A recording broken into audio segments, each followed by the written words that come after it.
Hey, everybody, and welcome to the Smokin' Studios for another live episode of the Rocky Mountain Cigar Show. As you all can see here, it does look a little bit different.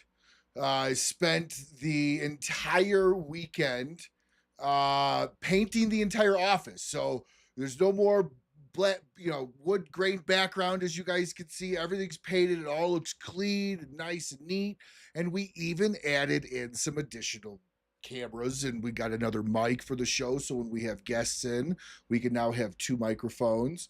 But you'll see this every once in a while too. We also do have a second camera coming in. Now, I'm not fully sure if I like the way that this setup is for right now, but this is the way it is, and we are going to see if we can keep playing with it like this. So without any other further ado, because nobody really comes here to listen to me blabber on about absolutely nothing, this has been a show that has been 2 years in the making. Now, every single time I have called this gentleman on tonight, Herklots, he has told me no, absolutely not, will not come on your show. No, I'm totally kidding. We actually set up a few times, and for whatever reason, things and events happened and stuff came up, so we weren't able to do it. But without any further ado, and with much satisfaction from my part, we have tonight the man, the myth, the legend, Michael Herklots. How you doing, brother? What is happening? Dude, I am so glad to finally have you on. Thank you for not giving up on me, man. Thank you for sticking with it and believing in me. And man, I am so excited that this worked out. And this was what, within 4 days? I called you Tuesday. Right. Perfect. So we just said off air, you can plan and look months out, and it just things fall apart, and then sometimes 48 hours is all it takes. Well, that's the crazy thing, right? Because the last couple of times we tried to do this, it was months out. It was months and months out. And in fact, I think one year I even planned TGS for you for like the summertime, but you had an event or you had something to come up and it just didn't plan. But it, like you said, it's just crazy. Like just Tuesday, hey, can you come out Thursday? Yeah, I'm free. Like it just worked out. It worked out so good, man. The Band-Aid ripping off part was faster than the pulling it off slowly for the show, I guess.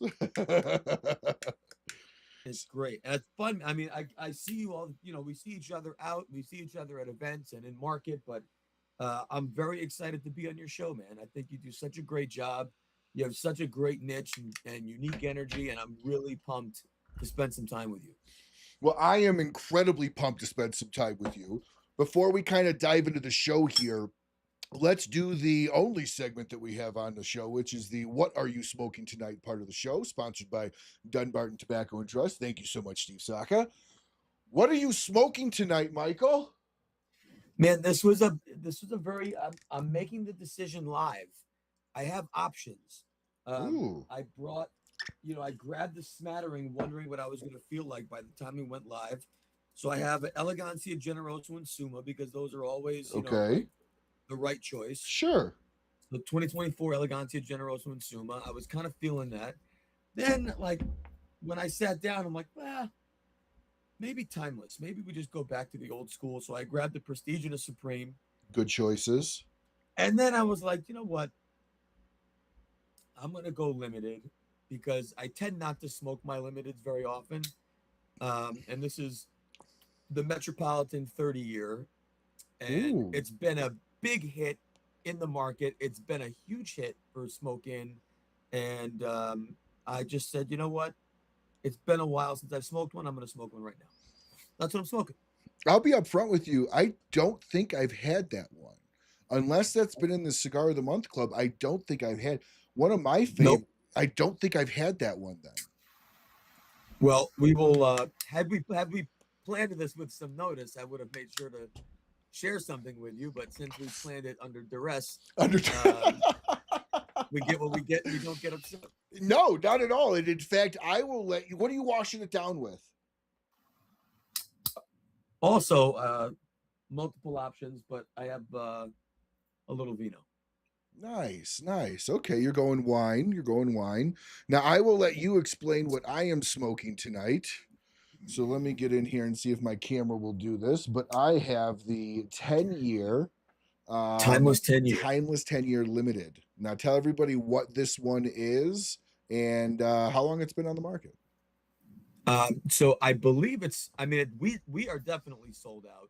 That launched in end of 22, maybe early 23, celebrating 10 years of the Timeless Collection brand.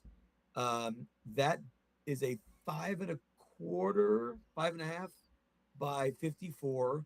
Um, Very cool blend. Now I'm blanking on the wrapper. I think it's Dominican. Dominican wrapper, Dominican binder, Dominican Nicaragua filler. For me, it's like smoking a s'mores. It Yeah, starts with this graham crackery, bright, um, bready, kind of nutty note. Then it turns kind of creamy, and then it gets almost chocolatey. And it's just such a cool blend. And the crazy thing about that, we launched that pretty early in the Ferry Otago um, existence, I think within year two. it And was early. Yeah, so it was, huh? it was early.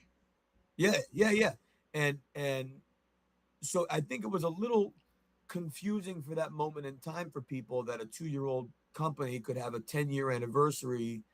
Um, and so it took some storytelling to really get that blend in the market. Um, but man, it once it sold out, all of a sudden people started discovering it, and it just became like this crazy find and seek mission to find whatever timeless 10-year. And literally like a year after we were sold out, all of a sudden we started getting phone calls for it. So whatever's out there is out there. Now, thank you very much, Steve Sock, for sponsoring the "What Are You Smoking Tonight" part of the show. Thank you, Steve. So I gotta say though, and I've said this to you privately. I've said this to you a few times privately. Um, since I'm smoking the timeless and you are too. I do feel is it just the fact that maybe I don't fully remember the Nat Sherman timeless, but when you released the new timeless, your version of it, you said it was exactly the same blend as the Nat Sherman. But to me, and again, I might be one of those, my palate's not refined. Oh, because it's got a new owner, it's a new different blend, right? That might be a little bit of my, fucking psycho hit in the head type deal, right? You change the label, it's automatically a different blend. But like for me, it tastes brighter. It tastes new, if that makes sense. Like it doesn't have that the older feel to it. And again, maybe it's been so long since I've smoked the original Nat Sherman one, but I Well, just the feel good this news one. is, bro, it's been so long since anyone has smoked the original that it doesn't matter. That was an important distinction and story to tell in 2021, um, because the last production arguably was 2019, Correct. and so you were still playing with people's near memories. At this point, you should not be comparing Ferry Otago to old Nat Sherman because they are now almost 7 years apart from one another. That really is an insignificant part. What's most important today is that when you smoke timeless today, it's as great as it was when you smoked it in 2021. Oh, it's That's our fantastic. absolute North Star. So And it is. I bring this up, and I was really hoping that you were going to say literally what you just said. Is that how you address the old school smokers that have vivid memories of the Nat Sherman say? Is that kind of what you tell them? Like it's not really important. Do you like the new release? It's exactly the same. Let's move forward with it as a Ferry Otago. For for the people for whom they have for those people who are nostalgic about Nat Sherman the brand, and for those people who had long time affection, they already know that Ferio Tego is here, and they've decided whether we've done our job well enough to continue to earn their business or not. For most of them, I believe we have. To your point, for some, when they see something that looks different, they may assume that it tastes different. I can tell you that the approach to the work, to restoring those blends to the market, specifically Timeless and Metropolitan, of course, was precisely the same way I approached the work when I worked for Nat Sherman. And so, as the guy who did it, if we had stopped making cigars for 18 months and started making cigars again, this is what you would have gotten, you know? So, there was an important point to try and make the argument early. But today, in 2026, our history is something that we are proud of, but it's also something that we have moved on from. And Totally. we are so forward looking, and obviously looking back when appropriate, in moments like this to tell stories, in moments like this Metropolitan to celebrate a milestone, the Timeless you're smoking to celebrate a milestone. Those are important moments to celebrate. But these days, to get into the nuance of the subtle differences between the Supreme in the last production of 2019 and Supreme in the first production of 2021 makes no difference, since no one can buy the 2019 anyway. And if they can, it's 7 years old. So it would, of course, be different compared to a new production. Sure. No, well, I bring this up because I bring this up and all to say kudos to you for literally reviving a brand and bringing it into a new generation of smokers. And you've done a really great job with the line too. You had a TGS release with Abe that was absolutely killer. That's what I should have smoked. That was absolutely killer. I actually, today, I saw 2 people smoking it. I was tagged in 2 photos of people smoking that cigar. Have you ever considered, would you do another would Ferio Tego do another TGS release? Sure. But I think it has to be the right timing. It has to be the right moment. There is no other 4-year-old brand that has exclusives like that. And we did it at 2 or 3 years old. Yeah. And as ambitious and exciting as that is, and as very generous as it was for Abe to even invite us to participate, Abe and actually Evan from Red Meat Lovers Club. It was kind of a co-opted thing because we did the Red Meat Lovers dinner that year. I also want to make sure that we are not getting ahead of our skis. And when you meet those young kids that are very precocious, that are trying to act older than they are, and it's almost like, okay, come on, guy, you're not even shaving yet. What are you doing wearing a suit and tie? Not that it is exactly the same analogy, but I am very thoughtful about the fact that Ferio Tego is 4 years old. And not that we have to pretend that we are some unknown brand, but each blend is a story that has to be told still. Mm-hmm. And if we get too much in the weeds of telling so many different stories, we tend to forget the most important stories. And then before you know it, you lost track of who Dr. Seuss is, And so for me, I think it's very important that we stay as focused as possible in these early years. And I think that's the biggest help to retailer partners like Abe, because at the end of the day, in 2026, retailers are looking for brands that have a built-in momentum and fan base. It's a very different ecosystem than it was when I started in retail, 27 years ago or whatever it was.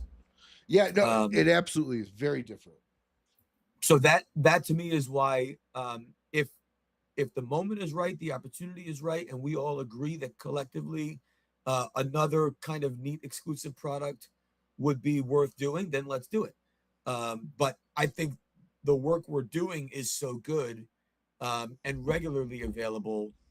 That's really where we have to keep our focus. So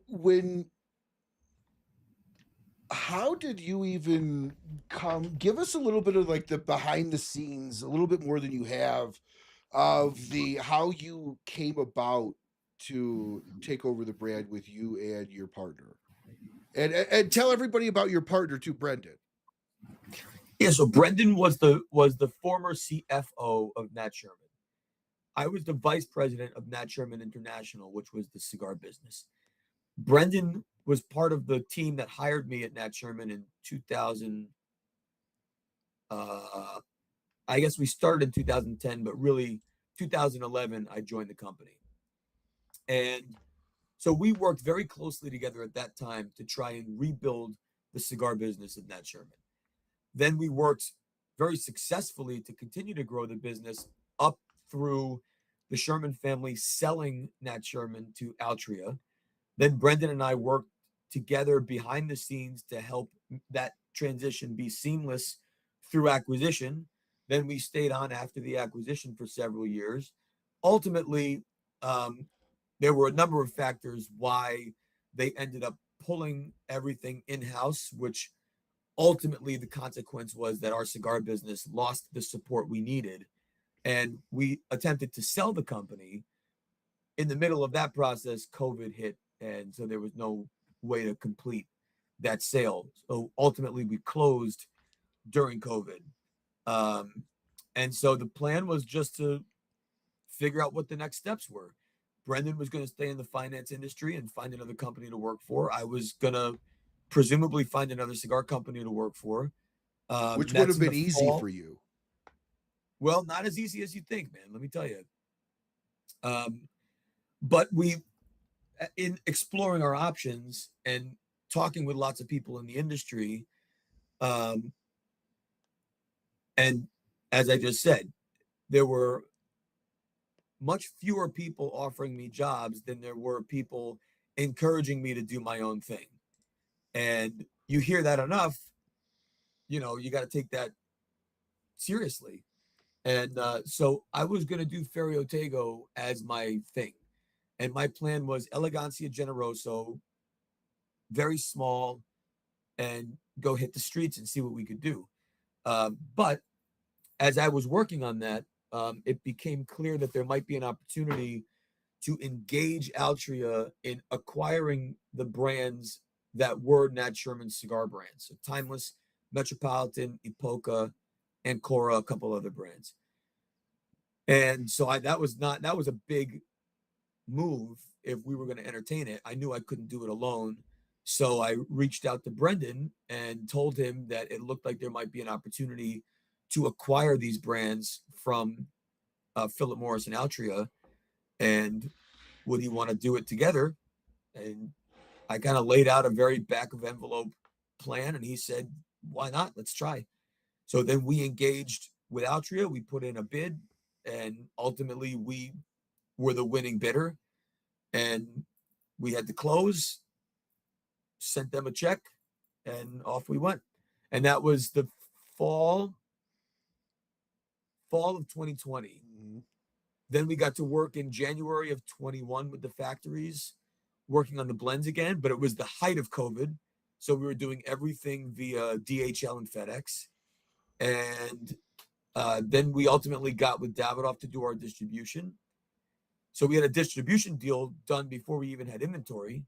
And then with the inventory finally made it in by September, and we started shipping in October of 21. Crazy. No, it's crazy that it feels longer than it has been. You're telling me. It feels longer. So, what are your first steps then after you acquire the brand? What is your first move outside of going to the factories? What is your first move within the company? First move was to make sure that we get the blends right on the old stuff. and also to make sure that we have the two new blends, Elegante and Generoso, have to be so perfect. Every detail about it had to be perfect. The packaging, it all had to be perfect. And the expectations were so outrageous. I mean, the level of hype and just people were people loved us and hated us before we even had anything to sell. Like they had already determined we were too expensive, we were this, we were that. So it was just so much to live up to that there was definitely a real paralyzing fear of getting everything right because we had bought the brands and now we had a distribution agreement with Davidoff. Our first order was not going to be like the patient zero model of a startup where you go to one store and you make your first sale. Our day one was shipping to 300 stores. Sure. And so that meant that we had to build up a certain level of inventory. And that took a tremendous amount of trust because we were still in lockdown. And so we were checking quality and just by shipping samples and Zooming and FaceTiming and praying. So when the old adage is you want to make $1 million in the cigar world, you start with two. Or you want to be a millionaire in the cigar world, start with two. So as you're going through this and you're like, oh, we're gonna do Ferio Tego, we're gonna start this up. We're also gonna purchase these other brands from Austria. What are people like? Yes, do it, Mike. Or are they like, what are you doing? Like, why would you not just start your fresh brand? Why buy a brand that was shut down? We didn't really ask anyone's opinion. I love it. To be perfectly honest with you. But I know people freely give it though. Yeah, but that's also why we did it. Like we didn't tell anyone what we were doing until it's done. And honestly, Okay. that's a personal pet peeve of mine. The world has morphed into airing every idea that you have publicly in a press release. And I don't believe in that at all. We send press releases when the product is ready to ship. I mean, just saying that I'm thinking about doing something in 2027 is not announcement worthy. It's also nobody's business, and Sure. it gives no room for changing one's mind. Mm-hmm. So we did basically everything in the dark until it was done. So certainly there are people who had opinions after we announced that we acquired those brands. But it's a different scenario if you bought the brands. But these were my blends. Correct. So part of what I was doing was trying to not only continue my work, but to protect the legacy of the brands I helped build and the blends I helped create. Mm-hmm. Because the alternative could have been that someone else could have bought them. And then what would have happened? Like reputationally, if you bought a Timeless Prestige today from someone else who happened to buy that trademark and you thought it was terrible because it's made in some shitty factory in Colombia, if you look up what is this terrible cigar and the first thing you find is my name attached to it, even though I didn't own it, then the reputational harm that could have for my future would be awful. Now, the flip side of that is by acquiring it, we acquire the legacy of the work. We acquire the legacy that we got 5 hits on Cigar Aficionado's top 25 list with this work. Those are it was very important to me that we preserve the legacy of the work, not of the Nat Sherman brand, but of Timeless and of Metropolitan and the meaningful role these blends have played in people's lives, including mine. So I want to back up for a second because you had said something to me that kind of shocked me. and we kind of moved past it. When I had said, "Oh, it's got to be easy for you if you wanted to go and find a job in the cigar industry," you had said, "Not what you would think." Can you expound on that and kind of? I'm not working for another cigar company right now, am I? No, but like, were you actively trying, or were you in that buying mode the whole time? I was in no. I was not in acquisition mode. My plan A, my original plan A was let's talk to my friends in the business and see what the opportunities are. Now, time and place. It was the height of COVID. So Correct. everyone was shut down, everyone was off the road, everyone was, triaging their own businesses. So probably not a real hiring opportunity anyway. But if you think about the work I was doing when I left my job, I was the vice president of this company. I had super responsibilities. I was also responsible for the blend creation and maintenance. I oversaw the wholesale side of the company. I oversaw the retail side of the company. And for all intents and purposes, I had become the face of these brands. That's a rather large persona to try and then fit back into a corporate role, I would imagine. See what you're saying. I see what you're saying. And even though I thought I was probably very capable of being able to do it, I think a lot of people probably saw that reality and probably saw it as a very difficult hire. Now, in hindsight, I'm grateful that it all worked out the way it did. For sure. I mean, but it was certainly in that moment of thinking exactly that this should be easy. It surely was not. I had lots of people encouraging me to go do my own thing, which was also their way of saying,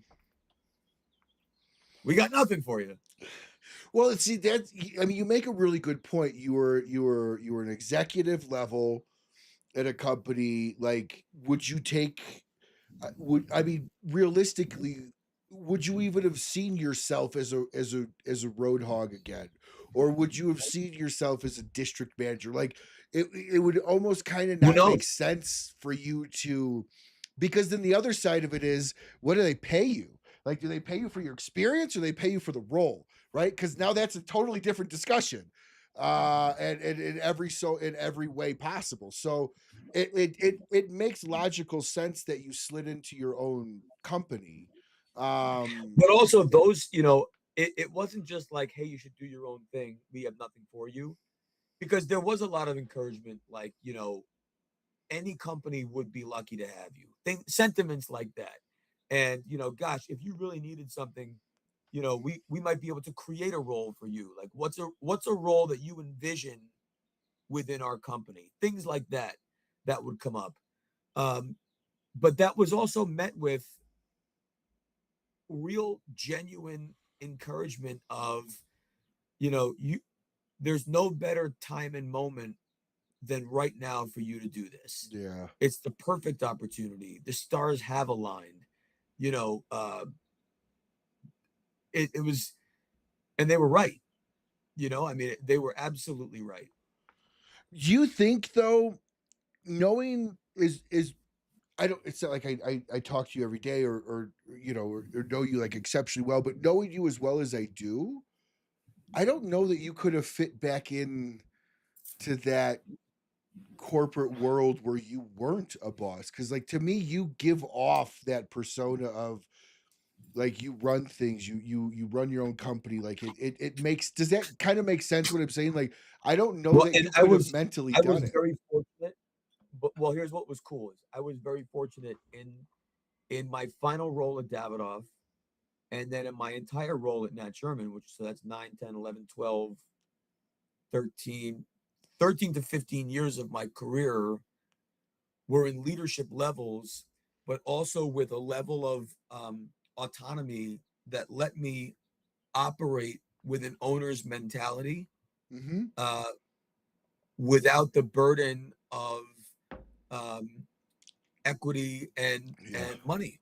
And so I learned a lot. I was able to do a lot. I was able to, especially with Nat Sherman, um, really, it was, I want to create a blend this year. I want to do it this way. I'm going to expand this brand. We're going to add a salesperson in this territory. It was all very much entrepreneurial with the blessing of the family as we did it. Um, and so I wouldn't be surprised. And some of the people I did talk to who were interested in finding a way to work closely together had similar ideas of leadership things and kind of what might be perceived as unconventional in the moment, but could have become conventional once it became something. But nevertheless, here we are, and Ferio Tego's in its 4th year in market and screaming. And think about it. I mean, and bro, it's screaming in the market. Like it. From my understanding, it's doing great. Supreme this year, Suma last year. Mm-hmm. We've shipped to over probably 1,300 stores in that time, and we're turning and burning. The last number I looked at, so I'm like on a rolling 24-month period. Stores that have ordered at least twice a year for 2 years in a row, it's about 600 shops. Wow. And so 600 active reordering stores in a 24-month period within your first 4 years is really strong. I mean, I was talking to Saka. I talked to Saka a lot about this kind of stuff because I appreciate his insight. He's got a slightly different model than I do, but just kind of being able to level set with guys like him and Nick and Pete, mm-hmm. And Matt. We're very different people and we're very different ages, but we are kind of all from close to the same class in the cigar business. Mm-hmm. That late 90s, early 2000 world, and so we really are a very bizarre set of misfit friends who use each other as sounding boards, in very interesting moments. Jonathan, Drew, same. I've known all these guys for 25 years, and they were certainly not the businesses they are today when we became friends. And so it's nice now to be mature in industry, but young in company. It offers a very unique opportunity to kind of not just gut check myself based on my own experiences, but then to check in with those people that I've got decades of friendship with, saying, are we tracking right here? No, I mean, and that makes total sense. What would you say to somebody that says, well, Herklots, it's not really fair. Like, you started your business with 15 years in the industry, 20 years in the industry before you started your business. You knew all the retailers. They probably just went, come on in, Michael, we love you. Come on in, we've known you for years. What would you say to somebody that says that in their opinion, it's kind of like a cheat mode, which I think is bullshit because I think I know your answer, but go ahead. I actually had this conversation with a retailer / podcaster on his show, because he was doing a show about new brands, new companies versus legacy. And when they were done talking about new brands, one of the guys on the show said, you forgot about Ferio Tego. And he's like, but that doesn't count because he bought this and he's distributed by Davidoff and he worked for Davidoff and he worked for Nat Sherman. So that doesn't count. And then I was on a show like the next week and I was like, fucking hey, it counts, bro. Of course it counts. For sure. And what I would say is the law of for every action, there is an equal and opposite reaction. For every advantage, there is an equal and opposite disadvantage. Immediately out of the gate, there were retailers who decided they were not going to support me because Timeless and Metropolitan didn't work for them before. So I was already walking into people who believed that this was a failed venture. there were consumers who said, "Oh, I smoked that in 2012. I didn't like it. So 2021, forget it." There was bias when we announced Ferriotego Elegancia Generoso. I was asked by a podcaster, "Do you want to respond to the criticism of Elegancia and Generoso?" I said, "Bro, I haven't heard any criticism. I mean, we just announced the project today." And they said, "Oh, everyone's saying it's too expensive." I'm like, "Everyone?" I'm like, "My gosh, what happened? Like, did it not burn right? They didn't like the flavor? Like, tell me exactly why they didn't think it was worth the money." And he asks me, "Is it available for sale?" And I said, "No." So how could you tell me it's not worth the money if no one's experienced it? What they're saying is I'm not worth the money. Or what they're saying is that the old Nat Sherman wasn't worth the money. Correct. So my response to that is, why don't you give me 3 months, buy one, and then let me know if it's worth it? But that's why I'm saying, I mean, and imagine trying to do a startup with Davidoff as your distributor and 12 salespeople on the road that you can't order 50 boxes with another 50 boxes ready to go next month. Correct. You know, we had to order 500 boxes. And so to order 500 boxes, that's a completely different spend than 50 boxes. Correct. And then you got to take that inventory and put it in a warehouse and then try and sell it to 1,000 stores with 12 salespeople. It's so not fair and advantaged really is not looking at the entire picture, because it doesn't take into account the inherited bias and the outlay of cash and the vulnerability and exposure that comes with that.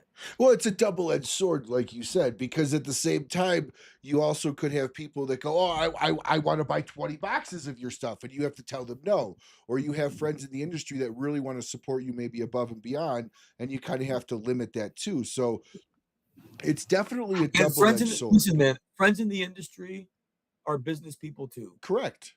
And they will support you as long as they're still making all their money. Correct. You know, now there are obviously exceptions, people who go above and beyond, people who have just been ride or die from day one with us, and I'll be forever grateful to them. But there's a handful of customers who said, "Man, we're so proud of you. We're going to get behind you. You know, this is great." And then we launch and there's no order, and then it's a year anniversary, no order, and then we get top 25, no order, and then every time we ask, well, no one's really asking for it. It's like, well, what happened to the "we're so proud of you" and you know, we'll do anything we can? It was symbolic. Which, you know what? That's fine too. It really is.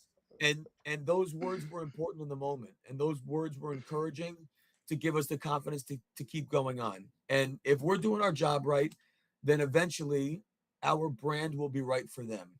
But like I said before, I'm not naive to think we're older than we are. Ferriotego's 4.5. So what does that mean? At 4.5, we're going to the bathroom by ourselves. We have a handful of friends, but my parents don't leave me home for the weekend. You know what I mean? That's a 4-year-old, and that's very different than a 2-year-old.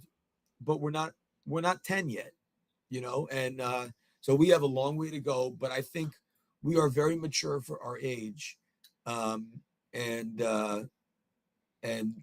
there's only one plan, and it's a bright future. I agree. I don't have a problem with $20 cigars or $15 cigars. I have a problem with 30, 40, 50, 60, 70, $100 cigars. Like I will go out, and this is the way I kind of position like a $20 cigar. Can I stop you for a second, Go ahead, Ryan? go ahead. Because what I don't want to do for a minute is to allow price to be a factor in the minds of consumer first. Correct. What needs to be first is quality. Correct. I don't have a problem with a $600 cigar. I really don't.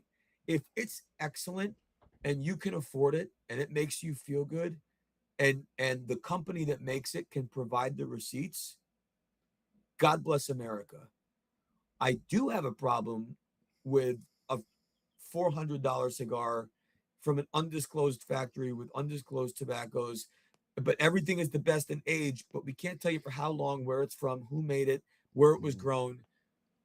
That you don't have receipts then. And so now that means that that has to perform at a level that far exceeds my expectations, which there's no way that it can. Correct. But brand equity does a lot to defend a price. So I have no problem with expensive cigars. I have a problem with shitty cigars, particularly expensive shitty cigars. But our problem was unique because people were saying $21 was too expensive at the time that we launched, which it wasn't. But don't forget, Ferio Tego started at $6 with Metropolitan and went to the 20s with Ferio. And today, if you look at the entirety of the Ferio Tego portfolio, we go from $6.25 to $30. So for someone to complain that Ferio Tego is too expensive, that's okay. But Metropolitan is not, and maybe Timeless isn't as well. And if Ferio Tego is too expensive for you, we have other opportunities for you to enjoy the work. But I think Rolls Royces are great. They're too expensive for me. Bentleys are too expensive for me. Mercedes Benz is too expensive for me. So I buy the best that I can afford for me. And maybe one day I can rent one. Maybe one day I can buy one. Or maybe one day I don't care and I'd rather spend my money where I spend it and then save the money and spend it on something else. But I hate qualifying with price first and then working backwards to justify it, because it makes price the thing and price isn't the thing. No, and that's incredibly valid. I only brought up price because you work with Davidoff, you work with a really high-end company who very often has 50, 60, $70 cigars. You could have made that in that price range, but you decided to bring out layers to your pricing with different lines. So you did it in a way that I'm commending you on it, because you didn't just come out with a 30, a 20, a 15, a 10. You literally came out with the Timeless, and you came out with the Metropolitan for the high end, and the Ferio Tego. The biggest difference between our flagships, the Ferio Tego flagships, that from Suma, Elegancia, and Generoso, $17 to $24. The biggest difference between them and a $100 cigar is $80. That's the difference. The second thing, besides the price, is your established reverence for the brand you already love at that price. We can't beat that 4 years in. So no problem. But those two things have a value that goes beyond money. Correct. It's emotional. The way a brand makes you feel, the way you trust a brand is so powerful. The relationship you've established with it is one of the most enduring relationships that is almost impossible to break. If you think of all the brands you love, anyone listening or watching, the booze you buy, the watch you wear, the cars you drive, the shoes, your favorite jeans, like all your favorite brands, for you to break up with that brand or even add to it, to cheat on it, is a very difficult thing to do. And so we had to come in at a price that was worth you taking us for a spin to prove how far over our weight we're punching, especially with our top of the top. And you guys have done it. Like, you guys have done a really good job at it. And I think also for the people that do price shop on that do look at price first, I do think you guys had an excellent backer in Davidoff to justify, right? Because that's everyone goes, oh, this might be a great cigar, but justify the 20, 25, 30. You guys have Davidoff. So you can go, listen, we're Bro, backed by it's a like hell of the an number one. endorsement. That's what I mean. I mean, they don't manufacture us. They don't own us. But they decided to distribute us, which means that we are not competitive to them. We are complementary to them. That's a huge, huge compliment and feather in the cap For of sure. Ferio Tego. Absolutely. And it should give a lot of confidence to retailers and consumers who haven't had the opportunity to try Ferio Tego or to bring it in. I agree. If you know anything about the Swiss, they don't do business not to make money, and they don't do business just because they like someone. It has to be a business. And we've been able to demonstrate a real business case for why Ferio Tego is such a perfect fit within the Davidoff portfolio. This portfolio of legacy, time-honored brands to have the newest micro, small family business as a part of their book is incredible. No, and it's a, like you said, that's a huge feather in your cap. And that just better justifies when people do, like, dude, we're like, do you think Davidoff would have touched us if they didn't think we were able to live up to what we're asking for based on the quality we have, kept us, or kept us based on the quality we have, you know? So, okay, I want to go back in time, jump in a time machine here. Oh boy. Let's go back 25 years when you started. By the way, I'm 41 as of last month. How old are you now? You're what, 42, 44? I just turned 46. 46? Okay. Tell us, let's go back 25 years. 21 years old. What made you get into the cigar industry? How did you start smoking cigars? And when did you know it was for you? By then, I was already in. I started, I got my first retail job when I was 19. I was going to music school in Boston. And my first semester, I had two roommates. One was a pretty wealthy kid from Southern Connecticut. The other was a pretty wealthy kid from Pittsburgh. And the kid from Pittsburgh, I connected with better. And we used to go for a different walk through the neighborhood we lived in where my school was, called the Back Bay in Boston. And if you know your history, 1998 was really like the height of the cigar boom, that boom. And so we were walking around one night, like October, September, early on in the first semester, and we walked by a cigar bar on Newbury Street in Boston. And he says, let's go in and smoke a cigar. I'm like, dude, first of all, I'm 18. I'm a lifelong asthmatic. I have no money. Like nothing about this is appealing to me at all. And he's like, well, I'm going in. So we walk in, and is he your age too? Yeah, we're the same age. Okay. I feel like you could, because it was like a cigar bar, cigar shop, you had to be 18 to be in there. You just couldn't buy alcohol at 18. So we walked in 18, and bro, if you saw me at 18, I mean, I looked every bit of 14. Like, bad. I didn't think so then, but looking back now, I'm like, who would have ever served me a drink looking like that? But we walked in, and I've told this story a lot. Just walking through the door changed my life forever.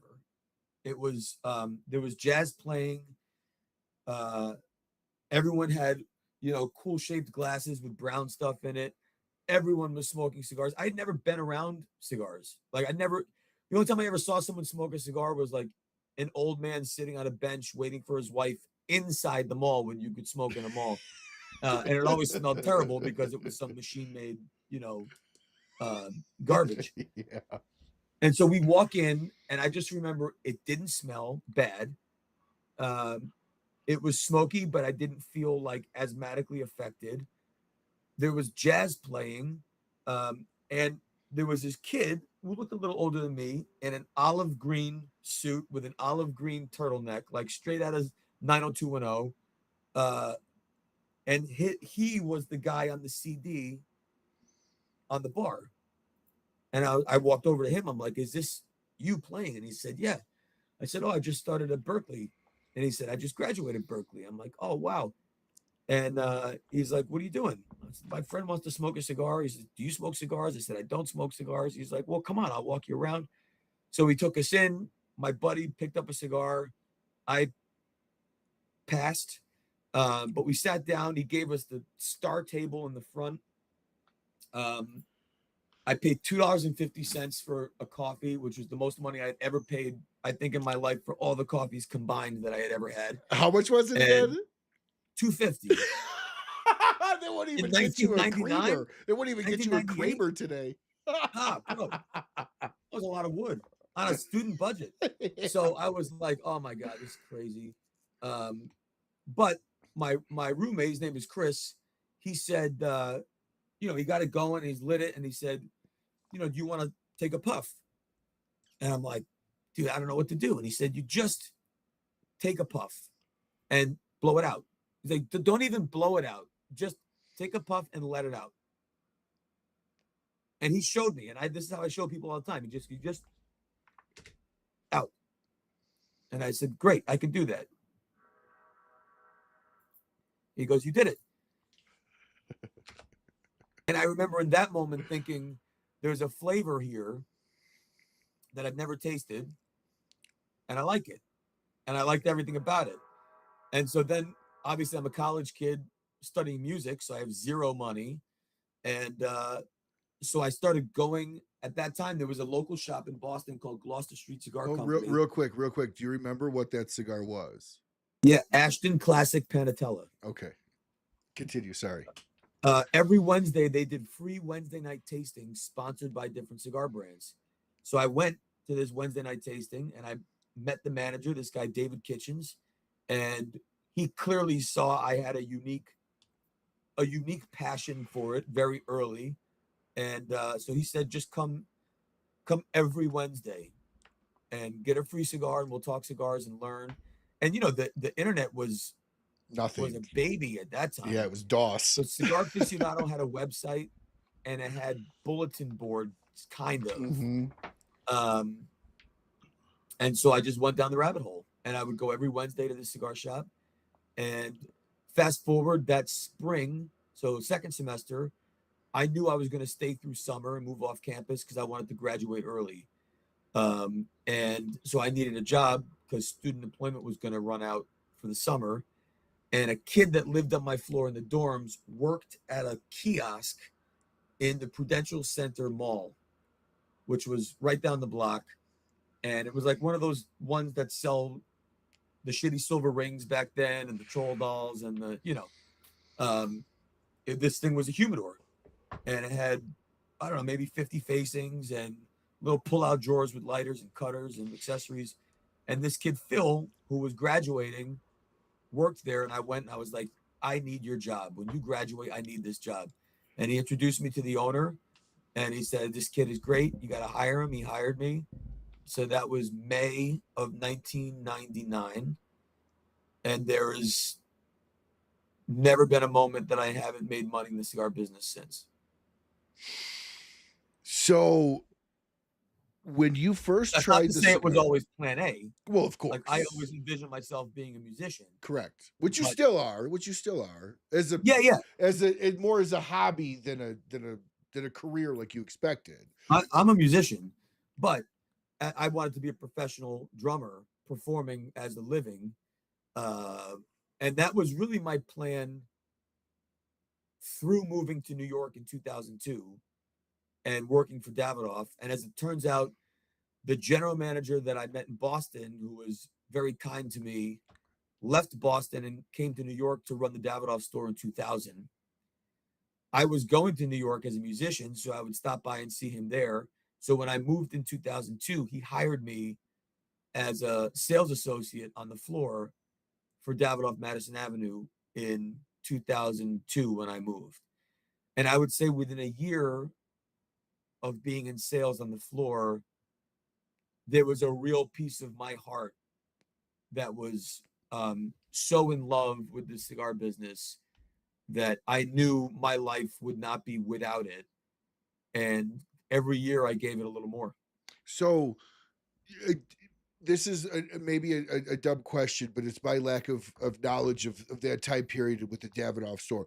The Davidoff store, was that owned by Davidoff, or was that a Davidoff lounge? Meaning like a It was no. This was the only corporately owned Davidoff store in the United States. so that worked out well for you because you proved yourself there, and then from there you went to Davidoff, deeper into Well, Davidoff.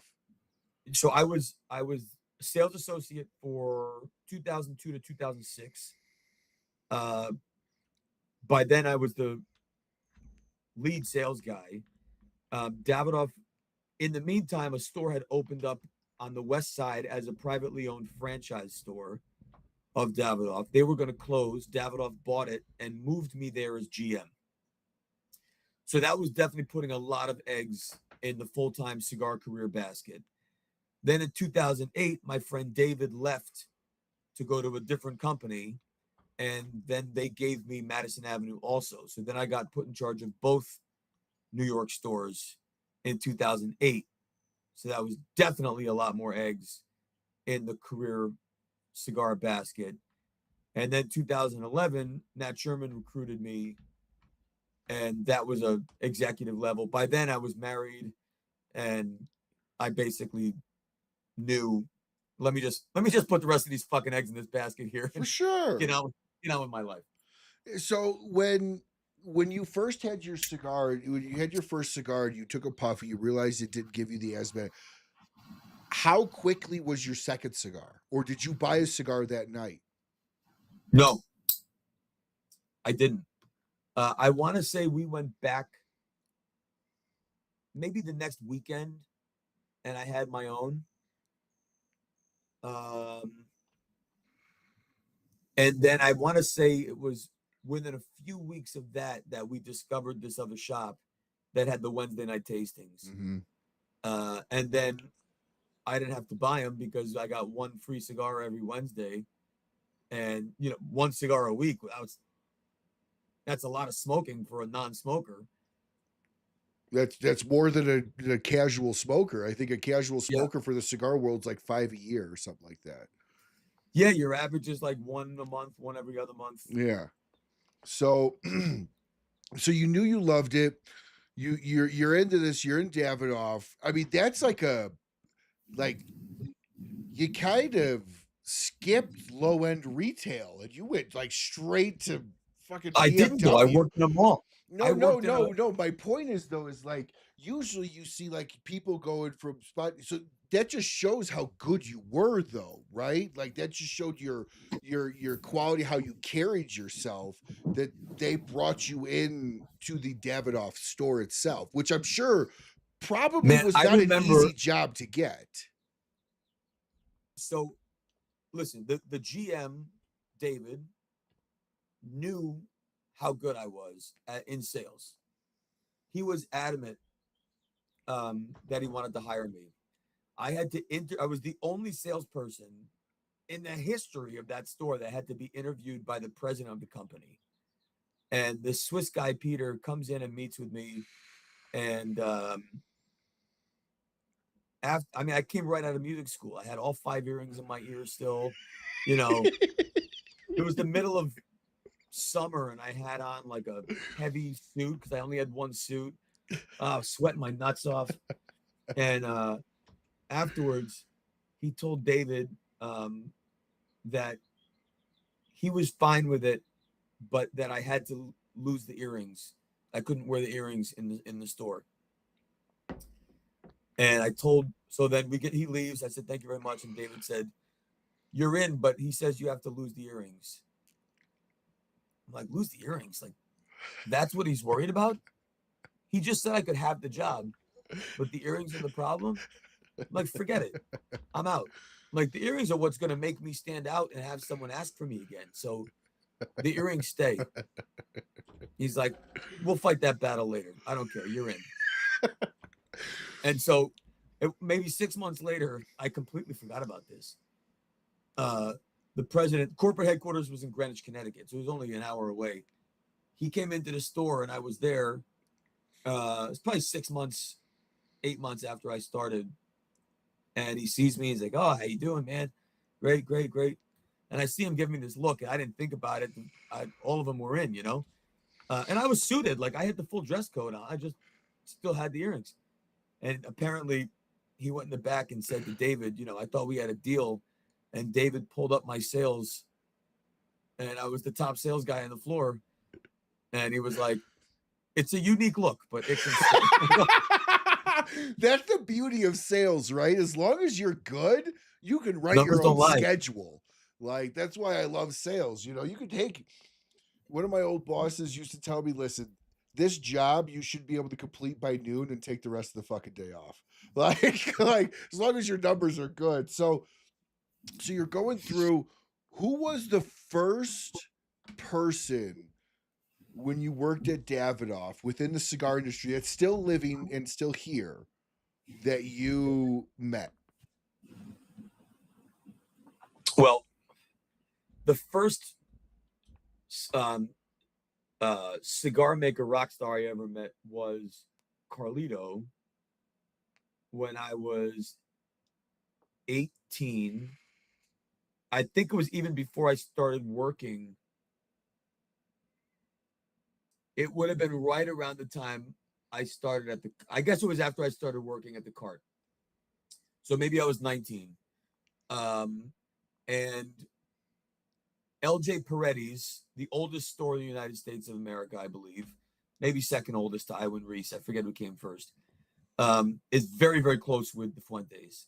Like this guy, Steve, is Carlito's kid's godfather, and Carlito is Steve's kid's godfather, like very close. And Paredes was putting on a cigar dinner at the Boston Harbor Hotel for St. Jude's with Fuente. And Paredes called me because he knew I was working in the business, and ultimately the guy that owned the cart was very friendly with Steve, and he said, "You got to hire my kid to his jazz trio. He's a jazz drummer. Hire him to play your dinner." So he hired me, and so that was the first performance ever of the Michael Herklots Quartet, was at a Fuente dinner. And at the end of the dinner, they were handing out Opus X Perfection A's. Ooh. And so the band took a break, and I went over to Carlito and I said, in my Mickey Mouse screechy voice, like, "Oh, Mr. Fuente, my name is Michael."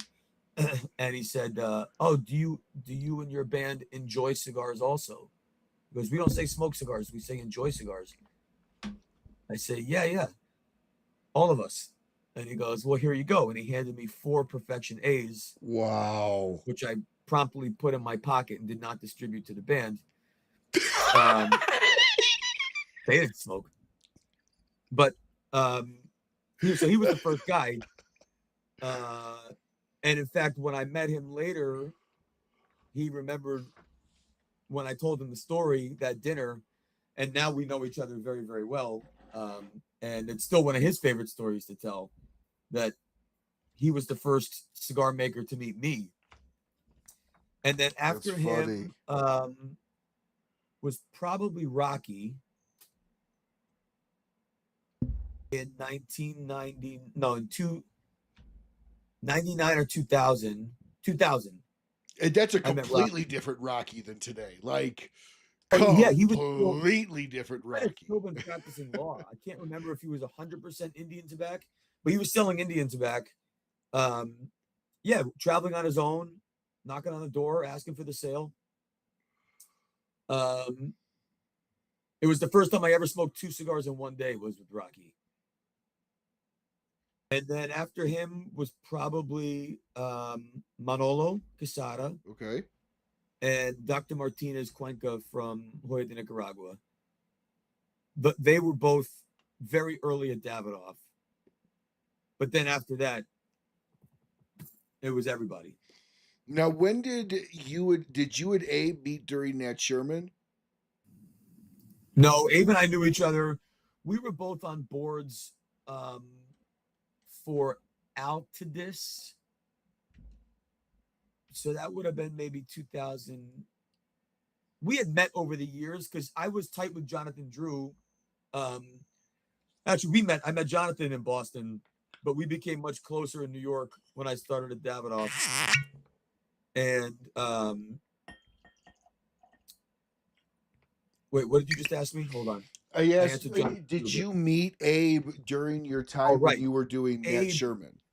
Abe had a cigar called Ming Yep. that was an acid. And so Jonathan introduced me to Abe in the Drew Estate booth at one point. Maybe I started going to the trade show in '03. So sometime '04, '05, '06, somewhere in there was probably when I met Abe the first time. Then 2008, 9, 10, we served on a board together for Altadis. And then really got close once we got into the Nat Sherman world. And really got close, Yeah. frankly, with Ferio. Yeah. So, what is your approach to sales? And what I mean is, as somebody who's been in sales 25 years, I get geeky about sales concepts, the psychology behind it, everything else. So, what is your approach versus when you were in retail? And then how did it change when you actually were on the road? Retail is a completely different animal. But what I love about retail is you're the star of the show and people are coming in to see it. You already have something that they want because they've already walked in the door. So now obviously there's the other half of that which is trying to get them in the door. But let's just say we're talking about the hand-to-hand Sure. combat of sales.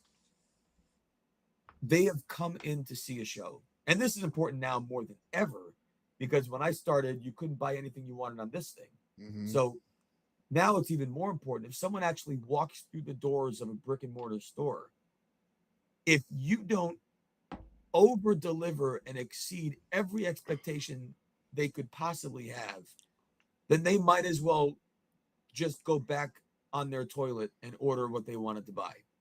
Mm-hmm. Because there's no sense getting in the car and wasting the gas. So my strategy in retail was always to give them experiences that they were not expecting, whether it's storytelling, whether it's service, whether it's hospitality. Offer them an espresso, cut and light a cigar for them, just on me, like anything like that to just really kind of disrupt the moment in a positive way, to invite them in. Like never once asking someone, "Can I help you?" Obviously, I can help you, but just introducing myself, asking where they're from, asking where they ate last night and how long they're in town and where are they staying. Those types of things establish a rapport, a level of trust that then you can make a recommendation. But if you don't establish some connectivity, Correct. that is meaningful to them, then I don't know that you'll even get the first sale, but you're definitely not going to be memorable enough to get the second sale. Correct. On the road side, it's different, because my time on the road, just selling, like as a quote sales rep, was very short lived because it was only as Nat Sherman and only in the first year because we had no one. So it was just me. And so there was a little bit of road, a lot of phone and trade show. And then we hired my best friend in the industry, Ike Karapides, who joined me, who was totally focused on field sales. And so he went out and hit the road because I was also focusing on the retail store and the manufacturing. But as that evolved and we built up the sales team, no different than today, as important as my relationship is to the retailer, the brand has to be more important. Mm-hmm. And then the relationship to the salesperson has to be important. Mm-hmm. But once it becomes contingent on a person, then it's very easy to blame the person. Mm-hmm. And when you have 1,000 stores, you can't possibly serve 1,000 stores or 600 stores. Yeah. And so I've never been the 50 calls a day, constant drumbeat, because then my inability to do that becomes a point lost. Sure. And so if I can't afford to lose those points, then I don't want to score those points. Sure. So when you come in and you go executive at Nat Sherman, how did you look at that position and that role? Did you step into that going, I'm here to change, or I'm here to expand what they're doing? I was recruited to change. Expound on that. The line that they've used even publicly in interviews, so it's not disparaging in any way. In 2011, they were an 81-year-old company that started in retail in the cigar business. And 81 years later, they were famous for their cigarettes, and the store was not performing the way they wanted it to. And the cigar brand really didn't exist in brick and mortar stores outside of their own and catalog. And so what they said to me when we were meeting early was, we're stuck. We're proud of our history. We're not happy with where we are today, and we need help to change it. And it was just that simple. So what were you tasked with to start? Change. Where were you tasked to start? And were you like, oh my God, this is like a lot? No, I sat down for lunch with them to tell them that I wasn't going to continue with this process. And so I wrote down for them in our first lunch meeting. I had said no over and over and over again to this recruiter because they were just looking for someone to run the store. And I'm like, I'm running 2 Davidoff stores. I was going to run a 3rd Davidoff store. There was other expansion. So I would have moved up to this like head of retail position. I'm like, there's no way in this story does it make sense that I'm going to go run one Nat Sherman store for a local brand. It doesn't make sense in my journey. So the recruiter was like, the family wants to know why you won't work for them. I'm like, it's not because I won't work for them, I guess, but this is not the right opportunity. And they said, well, they want to have lunch. I said, fine, let's have lunch. So I went to lunch, and I said, look, I can't fix the store because the brand is the issue. The cigar business is the issue. And so that's what needs to be fixed. I'm sure they weren't happy to hear that. No, that's what they said. Okay. What they said that what I said before, they're an 81-year-old company. They have a cigar business. They have a retail store. They have a cigarette business, but where they started is not where they want it to be. And the cigarettes are carrying everything. And so I said, the store's not the issue. The cigar brand's the issue. And, that's what has to be fixed first. But you have to start fixing the store at a foundational level as you rebuild the cigar business. So when the cigar business is doing what we want it to do at that kind of first level, we can then transition the store into the true flagship store that it needs to be. Sure. And here's what I suggest you do. And it was simple. Discontinue all of the blends that they currently had on the market that had been developed for their distribution partner at the time, who was discounting.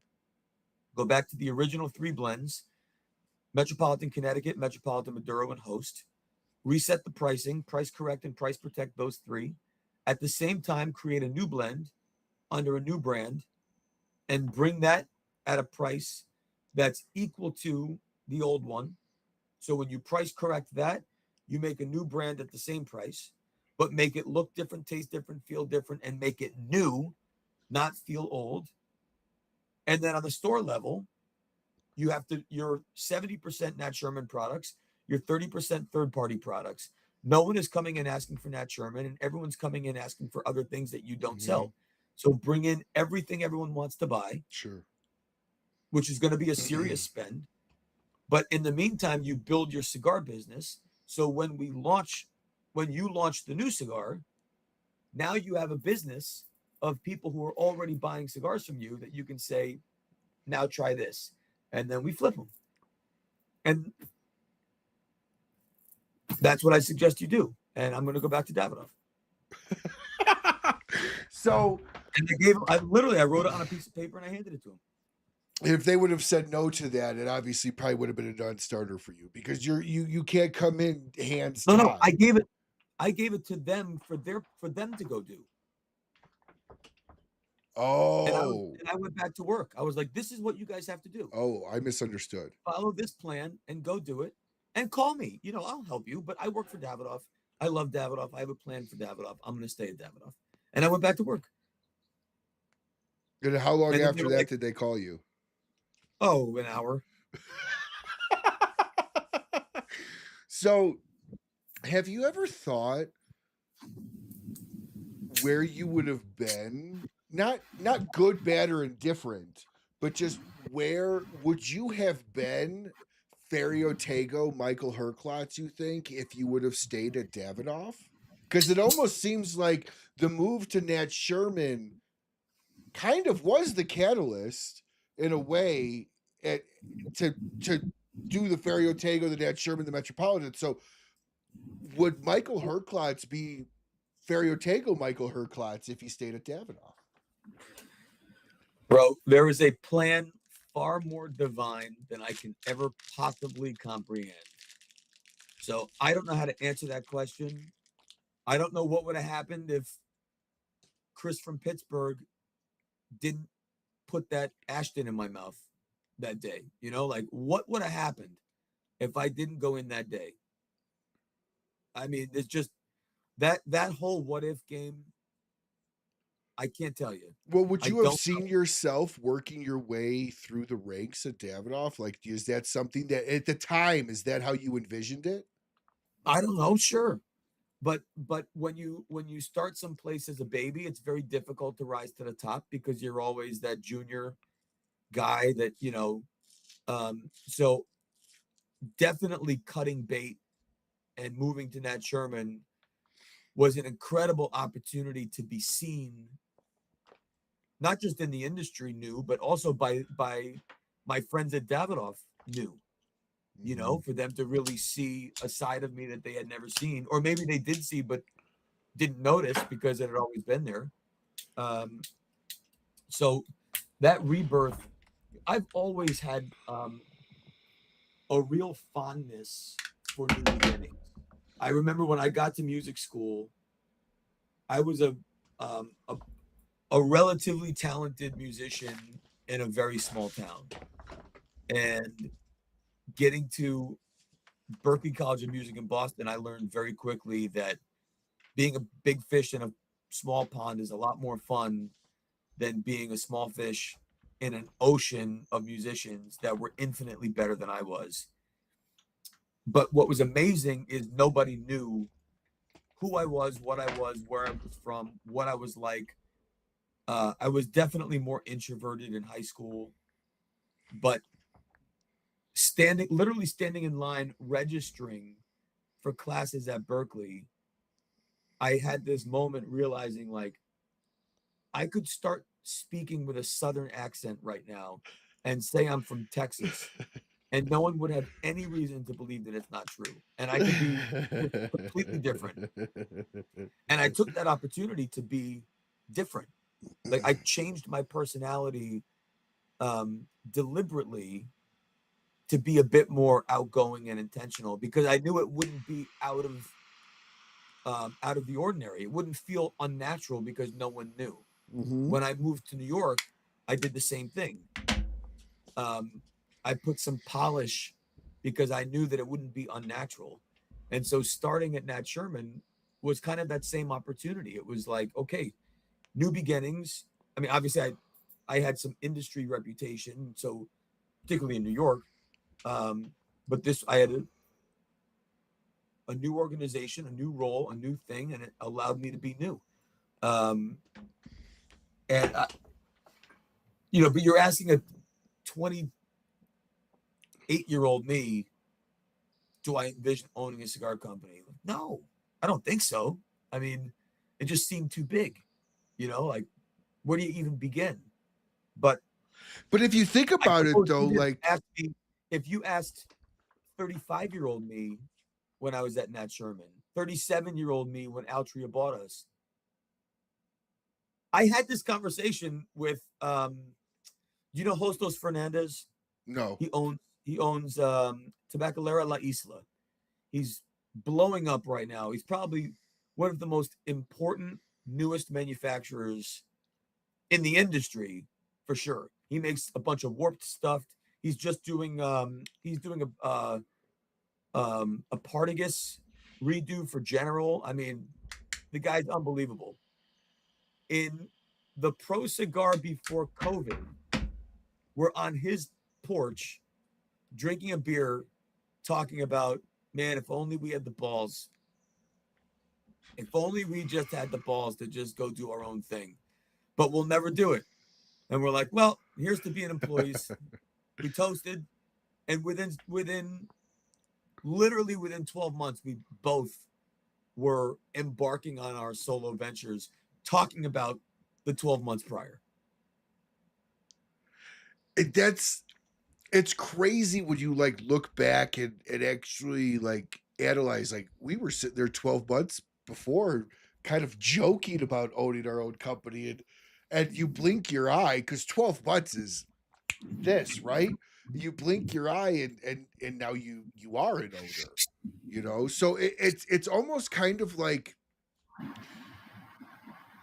you kind of rode almost a bit of a perfect storm if you kind of follow me down this path for a second. You went through Davidoff, you proved yourself at Davidoff. Nat Sherman picked you up. You still maintained all the relationships at Davidoff. Davidoff had a great taste in their mouth about you as a person and By the your way, work ethic. the relationship never broke with Davidoff because Correct. they make two of our blends in Honduras in the factory they own.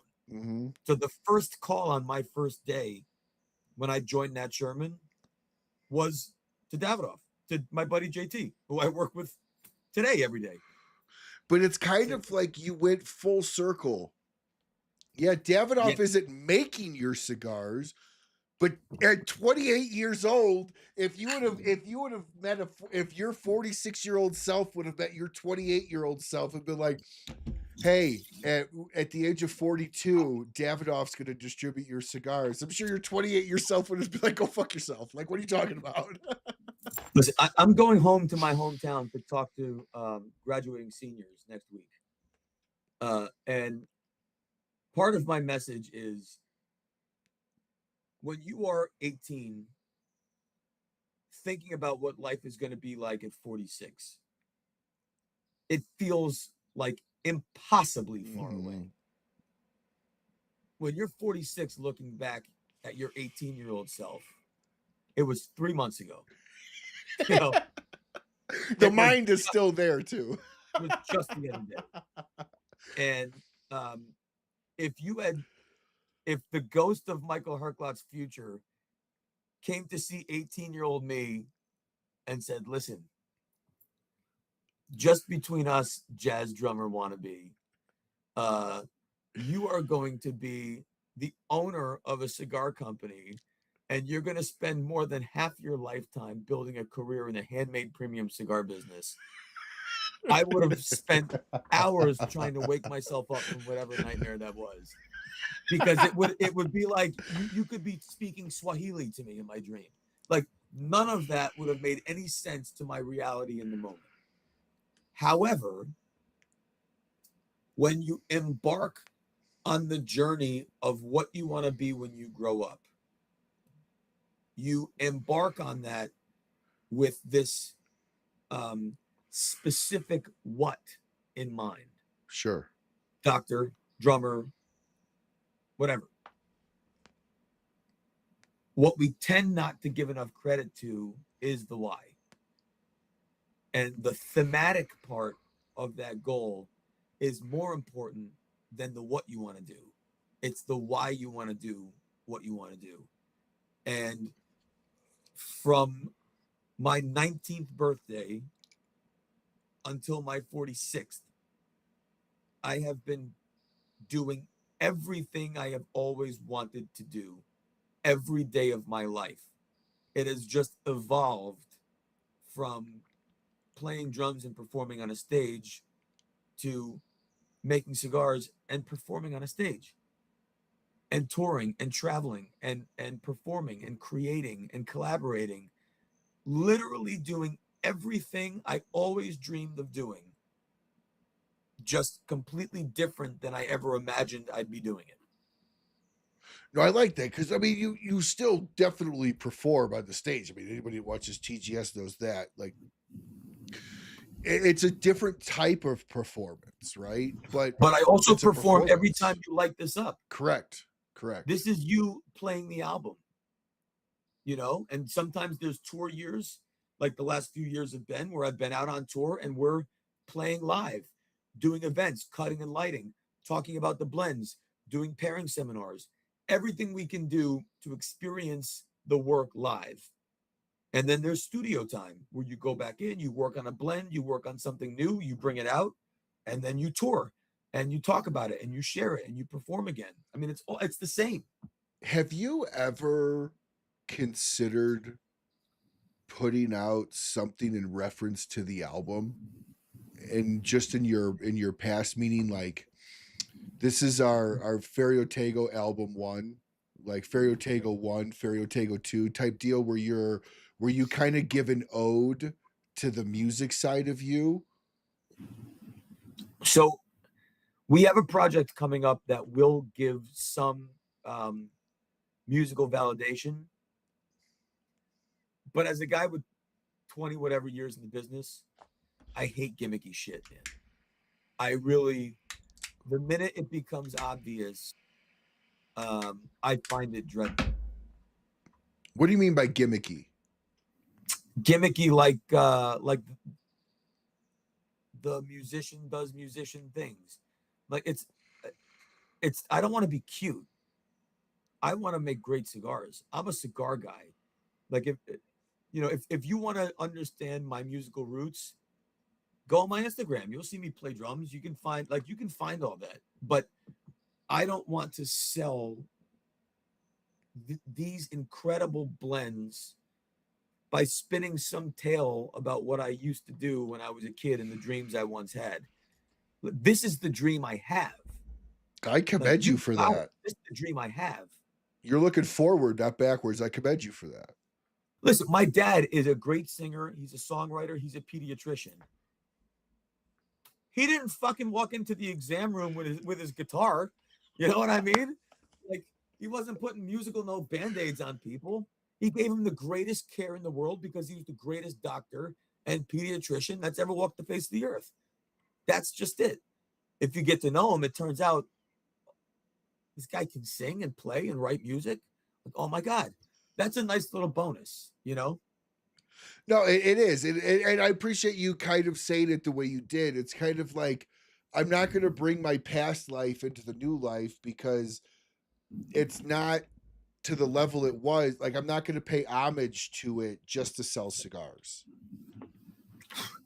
Listen, I even look at these celebrity projects that have been successful versus the celebrity projects that have failed. Far more have failed than successful. But look at the ones that have failed. Correct. All the ones that have failed have been the obvious gimmicky garbage marketing, low-hanging fruit examples. The ones that have endured are the ones that have developed a brand that can stand alone, that are very good products, and that those guys are behind and in front of, but not blurring. Correct.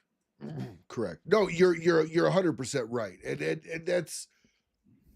that's kind of right. The hard part about bringing your hobby side into a collaboration with your company, right? Because how much of that, like, you also don't want people to go, oh, he's still holding on to that dream of things. He's putting out cigars still, but he's holding on to whatever. So I totally understand like the separation of it, because the dream of the playing the music for your lifetime is gone at this point. Now it's much more of a hobby than a professional pursuit like it was. And it's fun. Like the other night, we were just at an event in Pennsylvania, and they had a band playing, and it was Rocky's. Rocky was sponsoring the party.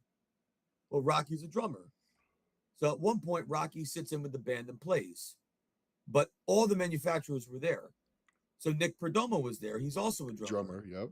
So then they're like, Nick, you sit down and play. And I was having dinner, and someone came running over. They're like, they're calling for you to play drums. I'm like, what are you talking about? And then so I ran over as Nick was finishing a song, and then I sat down and played. And for the people in the audience, they were like, what the hell is going on? Like, we had no idea. It's worth holding back a little to still have some element and moments of surprise. Correct. It's like back to where we started. Everything lives online and is a press release. If you tell every secret to everybody, what do you have left to dazzle with? You have no ability to create surprise and excitement and to make a moment really magical, because it can't be repeated, if that becomes the shtick that you do at every event. Correct. And having that element of surprise also brings in new clients, right? Because there might have been a drummer that's like, this guy's really cool, I'm going to try his stuff, because now there's that connection. I didn't know that this brand was also a drummer. I didn't know that about him. So let me go and discover and learn a little bit about, smoke some of his stuff and bring that. So I totally understand. It's kind of along the same way of like a naked lady's good looking, but a lady in like underwear, or a lady in like a bikini somehow looks just a little bit sexier than naked, because it's the element of what you don't see type deal. And that's, so I appreciate that. I absolutely appreciate that a lot. So what is a young Michael Herklots? How is we're talking young, teenage, younger, how does a younger Michael Herklots differ than you today? How young? Well, like for instance, how does like a teenage Michael Herklots, like if you were to go back to yourself in your teenage years, what would you correct about yourself? What would you offer advice on? And what I mean by that is, like, you got hired in at a very high-end company very young. So I'm asking the question because I think your maturity level was probably higher than mine at your age when you worked at Davidoff. So, like, were you always that driven of a mindset, or did you flip that switch? No, I always was. I had basically three best friends in high school. One was 2 years older, one was my age, and my third was my band director, who was 40. I mean, I always socialized around older people. That's because musically I worked with older people, working in theater and doing lots of community work. I grew up doing martial arts. Martial arts is such a cool thing because it's based on rank, not based on age. And so, correct. When I got my black belt, I got my black belt with all the other black belts. And, when I walked into a room, and if I was the highest ranking black belt that walked in, that room turned around and bowed out of respect for the rank and the work, regardless of age. I started karate when I was in first grade, and I knew when I started I wasn't going to stop until I got black. Like that was just the Do you still do it? no, God Almighty. I stopped that once I realized that breaking fingers as a drummer was no longer an option. So there was no MMA future in you, UFC. There was no consideration. Dude, look at me.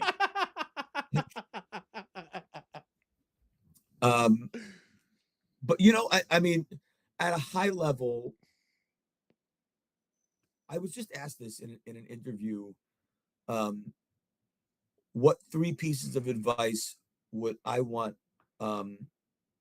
my kids to hear from me when they grow up? And I said, don't forget how important it is to pray. Realize that nothing is as bad as it seems in the moment. That's very good, useful advice for sure. I don't remember what the third one was, but it's the second one that really resonates with me. That I mean, there's no way that a teenager can believe that to be true. Correct. An adult says that to you, and you're like, but you don't understand this. And of course, my parents did, because they went through it too. And they probably reacted exactly the same way I did, which is why they were telling me not to react that way in whatever it was, because they knew it wasn't as bad as I thought it was in the moment. And I guess that's one of those things that you just have to experience through life. But if there is any way, and by the way, it's advice that has carried me through a lot these last 10 years of just realizing that it may seem really bad this minute, this hour, this day, this week. It's not that bad. Whatever it is. What scares you the most about being a business owner? I don't. It's not fright. It's just like anything. It's what's out of your control, and especially today, when so many things can affect the emotions and the hearts and the minds of people, that it doesn't even necessarily anything that you do or don't do that could change a dynamic. It could be today, it could be a dynamic of some influencer somewhere else, some theme of something happening on a chat room or a bulletin board or a Discord group or whatever, that some new brand becomes hot, and all of a sudden, like, that becomes the one people chase because that's the one they have permission to love and brag about, and they stop bragging about yours. That was the third piece of advice. The third piece of advice was that virtual reality is not actual reality. Correct. And that everything that you see here is all deliberately made up to say everything that's perfect, and none of it is actually true. What's true is when you audit your life when the power goes out. When the power goes out and the Wi-Fi is down, who's around you? Who can you call? Who are you going to spend time with? Who's going to make you feel better in that moment? That was the third piece. So I don't have fear as a business owner beyond what I can't control. I mean, seeing generational tobacco bans, that puts a little fear in. Yeah. Seeing cost increases that come out of nowhere, that puts fear in. Seeing a review of somebody reviewed a Suma the other day and said it tasted like a yawn. What does that even taste like? You got some bad breath if you're tasting your yawns. He slaughtered it. Absolutely just destroyed everything about it. And now the good news is, how many people saw it? Probably not many. But what does that do?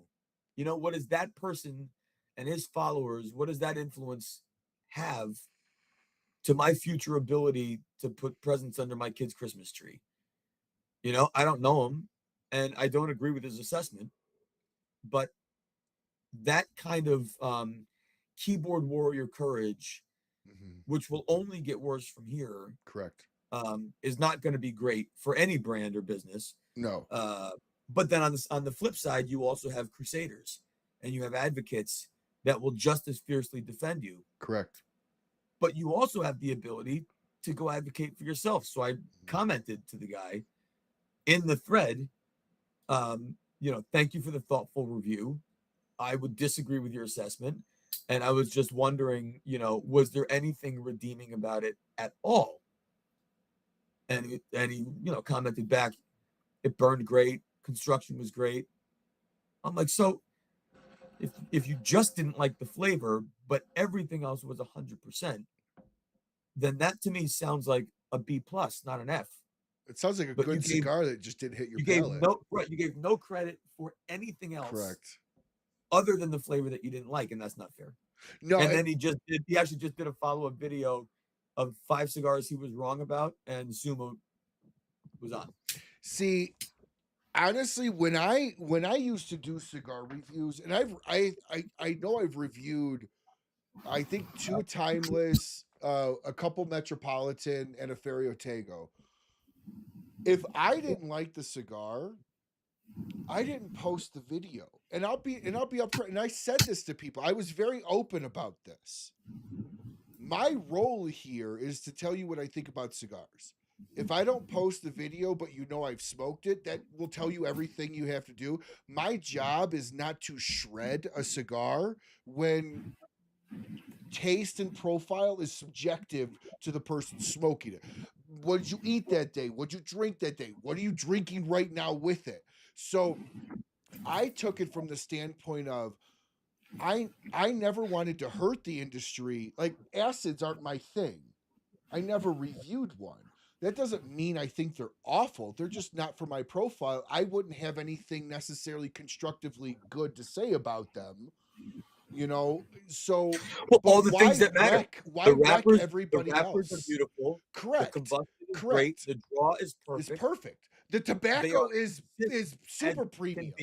Correct. But like, who am I to crush? Because I had somebody tell me once, when you give a bad review, what you don't understand is the influence you have over. Maybe somebody liked that cigar, and now they go, you know, you're right.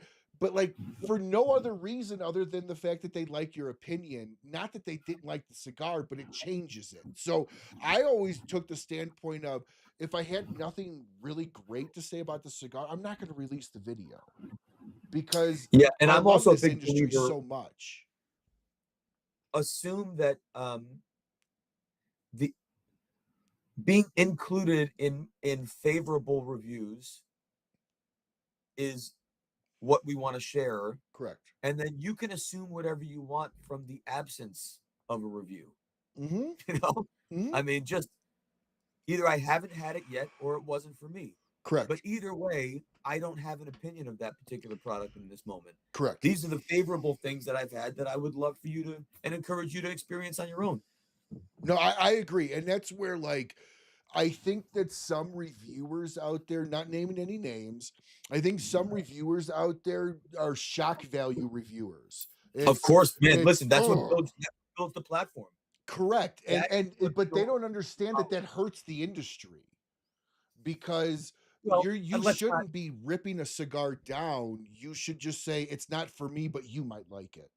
Let's make sure we level set the influence here. I can't think of any single review that has the power to kill a brand. Correct. No, that I would agree with you on. Now that may hurt some of the egos, but it just doesn't exist. I mean, I've been slaughtered by the best. I've had awful reviews from Cigar Aficionado, terrible reviews from Half Wheel. I mean, like, take your breath away ratings that really just makes you want to hang it up. And then you go back and you look at the sales in that SKU and you're like, well, that's not right. Like, That is not reflective of my experience and most of the people's experience. And so, no problem. And I also find that if you have done your job reputationally, then sometimes those reviews work to your benefit Yes. because enough people say, no way it's that bad. Correct. And then they go buy it. Right. And it's not. It's kind of the no news is, or it's kind of like the all media is All good news, good media. news. Like because somebody going, that can't be the worst cigar you've ever had. Now I gotta try it. Oh my god, I totally disagree with you. But at the same time, that reviewer also has to go, my fan base might smoke this cigar and I lose credibility if I'm so over exaggeratedly Which I think is negative why this guy against did it. this correction review. And he said, these are cigars I'm wrong on. And he's gone on actually to even comment like, I'm really digging it. And maybe it was that one, maybe it was that size, whatever, but he's coming around, man. And maybe it's even just as much as the fact that someone cared enough to find it, watch it, comment as an owner to demonstrate that I care that much, because I did thank him for the review because I think listen, that's important work. It takes time to create a video, lot of time, edit it, and put it out. And even the worst videos, they're still evergreen. If I can find it, anyone can find it. Correct. And so people are taking their time and putting stuff out there to share it. And I think it's great. So I want to kind of flip it here to end of the show side. I think you're a perfect person to answer this question. I asked this question to a lot of people, but I've been really itching to ask this one to you because I think you would provide a lot of perspective from a retailer mentality as well as an owner and even an employee mentality within the cigar world. Define boutique. As you define boutique, not as a generalization, but as Michael Herklots personally defines it. Because I think it's overused. And I'm saying that because you said micro brand in reference to your brand at the beginning of the show. So I wanted to kind of touch that again. Well, I didn't use micro as a trigger word. You used it the right way. You used it the right way. As the opposite of macro, as a realization of where we are as a company in existence. A 4-year-old is a micro human. You know what I mean? Like, but I bring this up because I think there needs to be another term that's not all encompassing. They need to have micro, boutique, and then the massive brands, legacy, whatever you want to call them. Dude, I am so exhausted on labels, and we have become so tribal. Everything has to fit in this group, and it's so ridiculous. And this is all new shit. I mean, all of this stuff is new in the last since I've been in the industry. This is not the way I grew up in this business. When did this first start to be a thing in the industry for you, where you started to be like boutique this, boutique that? Dude, but all of it. I mean, the whole thing, man. Like the whole if you don't retrohale, you're not tasting a cigar. Let me see. Smoke it the way you want to, for sure. Absolutely. Tastes great. I taste it. All that kind of shit. You have to dry box your cigar, plume and mold, like all this stuff. It's like, hold on a second.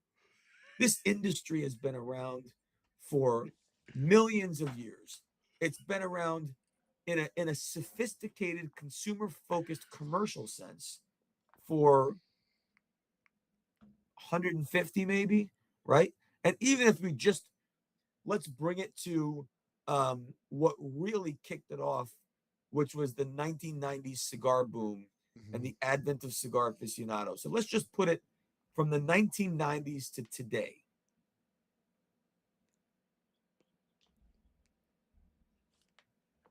There were new brands and there were old brands. There were new blends and there were old brands. There were big companies and there were small companies. Some people punched a cigar. Some people cut a cigar. Some people inhaled their cigars. Some people retrohaled their cigars, which it wasn't called that because there was no term for doing the thing that you do. You just fucking do it, you know?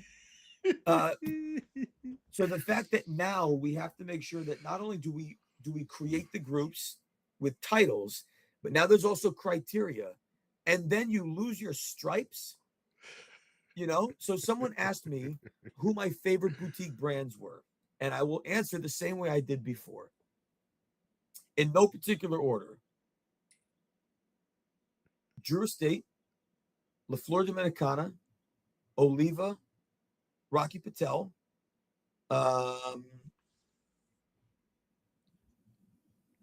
Tatuaje, my father, AJ Fernandez. And everyone's like, well, hold on. They're not boutique. Like, well, they fucking were when I started. Yes. Perception, You know? perception, for sure. It's like you still look at your kids as young ones. Yes. But who doesn't want to scale their business? So I look at these incredible boutique brands that have gone on to become multi-million dollar corporations. But many of them, particularly the ones I mentioned, most of them still think boutique. Those owners still have fear of failure. The owners still care about their employees and care about their consumers and care about the blends that they're creating. To me, being boutique is the idea of being boutique is not a measure of commercial success. Being boutique is a measure of your connectedness to your business, your connectedness to the craft of creating it, your connectedness to your consumer and to your retailers. There is an intimacy to the idea of boutique that is not defined by the number of SKUs you sell or the number of dollars that you sell. Correct. And I know a lot of small brands that are purely white labeled blends that have not been thoughtfully created. Yep. With no connectivity to consumers or to the industry for that matter. Correct. And I know a lot of really big brands that started very small that feel more connected than ever. I mean, shit, Carlito, he's traveling more today in the last 3 years than he did probably in the 5 years before COVID. Because I think he has realized, we've talked about it. I mean, I'm not even speaking out of turn. We've had the conversation that not only does he feel this renewed connectivity to consumer and to retailer, but now his son is joining the industry, and he thinks it's so important for Carlito 3 to experience that intimacy of industry. The same with the next generation of Padrones. The same thing. I just had this conversation with George and his son, nephew. It's the same thing. It's we've never lost that connectivity, regardless of how big you get. To me, that's a boutique approach to the work. So for you, it's much more of a mindset than you. It's a mindset. It's a way of life. It's a way of doing business. It's a prioritization of what matters most to you. Okay. And I think that when people and tobacco remain pillars and priorities of your business, you are able to maintain a boutique approach. When you really start moving towards simply scale, share, all of the big corporate words that are obviously important and very successful, there's nothing wrong with that, by the way, at all. And you can make even more money. But I'm not entirely sure that would fall within a boutique mindset. And even there, I even hesitate to say it because I'm judging another company's approach, and I'm not doing that at all. So I really don't think there are criteria. I wish we'd all stop talking about it. I think we should just go back to time and market. And at the end of the day, it doesn't really matter what I think or what any other brand thinks and what category you want to put our companies or our brands in. Mm-hmm. What matters is, what does a retailer think about my company and my brand? And what do consumers think? And whether I'm doing 5 million or 500 million, it shouldn't make a difference if the work hasn't changed. That is a very interesting. I like how you kind of wrecked the boutique world, kind of that understanding of boutique, because it's one of those Here's things an that's so analogy. open. Here's an analogy, musical analogy. Dave Matthews Band, and I use Dave a lot, and I typically use the Dave Matthews Band analogizing that Ferio Tego is not a cover band in a world of cover bands and humidors all over the country. So I often refer to humidors as the same 12 songs that 500 bands are playing, and every cigar brand is just competing to get you to love their version of that song. Sure. If we look at Dave Matthews Band for what they did, not only did they create such a unique sound that was inimitable by any other band, even as bands have tried to sound like them, you can still tell Dave Matthews. Correct. They just got inducted into the Rock and Roll Hall of Fame. I mean, they've been on tour for years. I don't think there is a human being over the age of 22 that has never heard of Dave Matthews Band. I would agree. And probably if you started playing the opening 4 bars of Ants Marching, they'd be like, "Oh, this is Dave Matthews." Right? Or Crash, yeah, for sure. Right. But they're not playing Giant Stadium. Oh, I see where you're going. I love that. I love that. I love that. Playing, so they're not lesser of a band because they're not selling out stadiums, is essentially. They are, but they're pulling in some serious bread. Correct. They're globally known. Correct. They've endured way beyond, one-hit wonder pop stars that probably made more money in one song, but probably did not make more money over career. And so, like, which one is boutique? Like, is NSYNC mainstream and Dave Matthews is boutique, or NSYNC is in and out and boutiques and Dave Matthews still crushing on tour? I like the way you categorize. I like the way you did that. I just don't like the labels, and I don't think there's criteria, and I don't think it's fair. And no, I like the analogy you just used because that's so true. Dave Matthews is not a lesser band because not a greater band or even a lesser band because they don't do stadiums. No, they could do stadiums. That's the thing, is he 100% could. He just chooses not to. But what does it take to do it? Correct. See, that's the thing. And so if we want to sell 50 million cigars next year, we could do it. But what would it take to do it? And we would have to be completely divorced from our current way of thinking, from our current way of blending. Like, what would it take to do 50 million cigars, which is like exactly 1 month of cigarette sales for one shitty brand, right? But what would it take? It would take a complete commoditization of our process. Correct. And would abandon everything that makes us us. And so Dave could sell out a stadium. But to sell out a stadium, what would he have to do? Sell tickets for $12 and, only play his hits in shorter form? Correct. No, I mean, how do you attract an audience that wide when you do something that's so niche?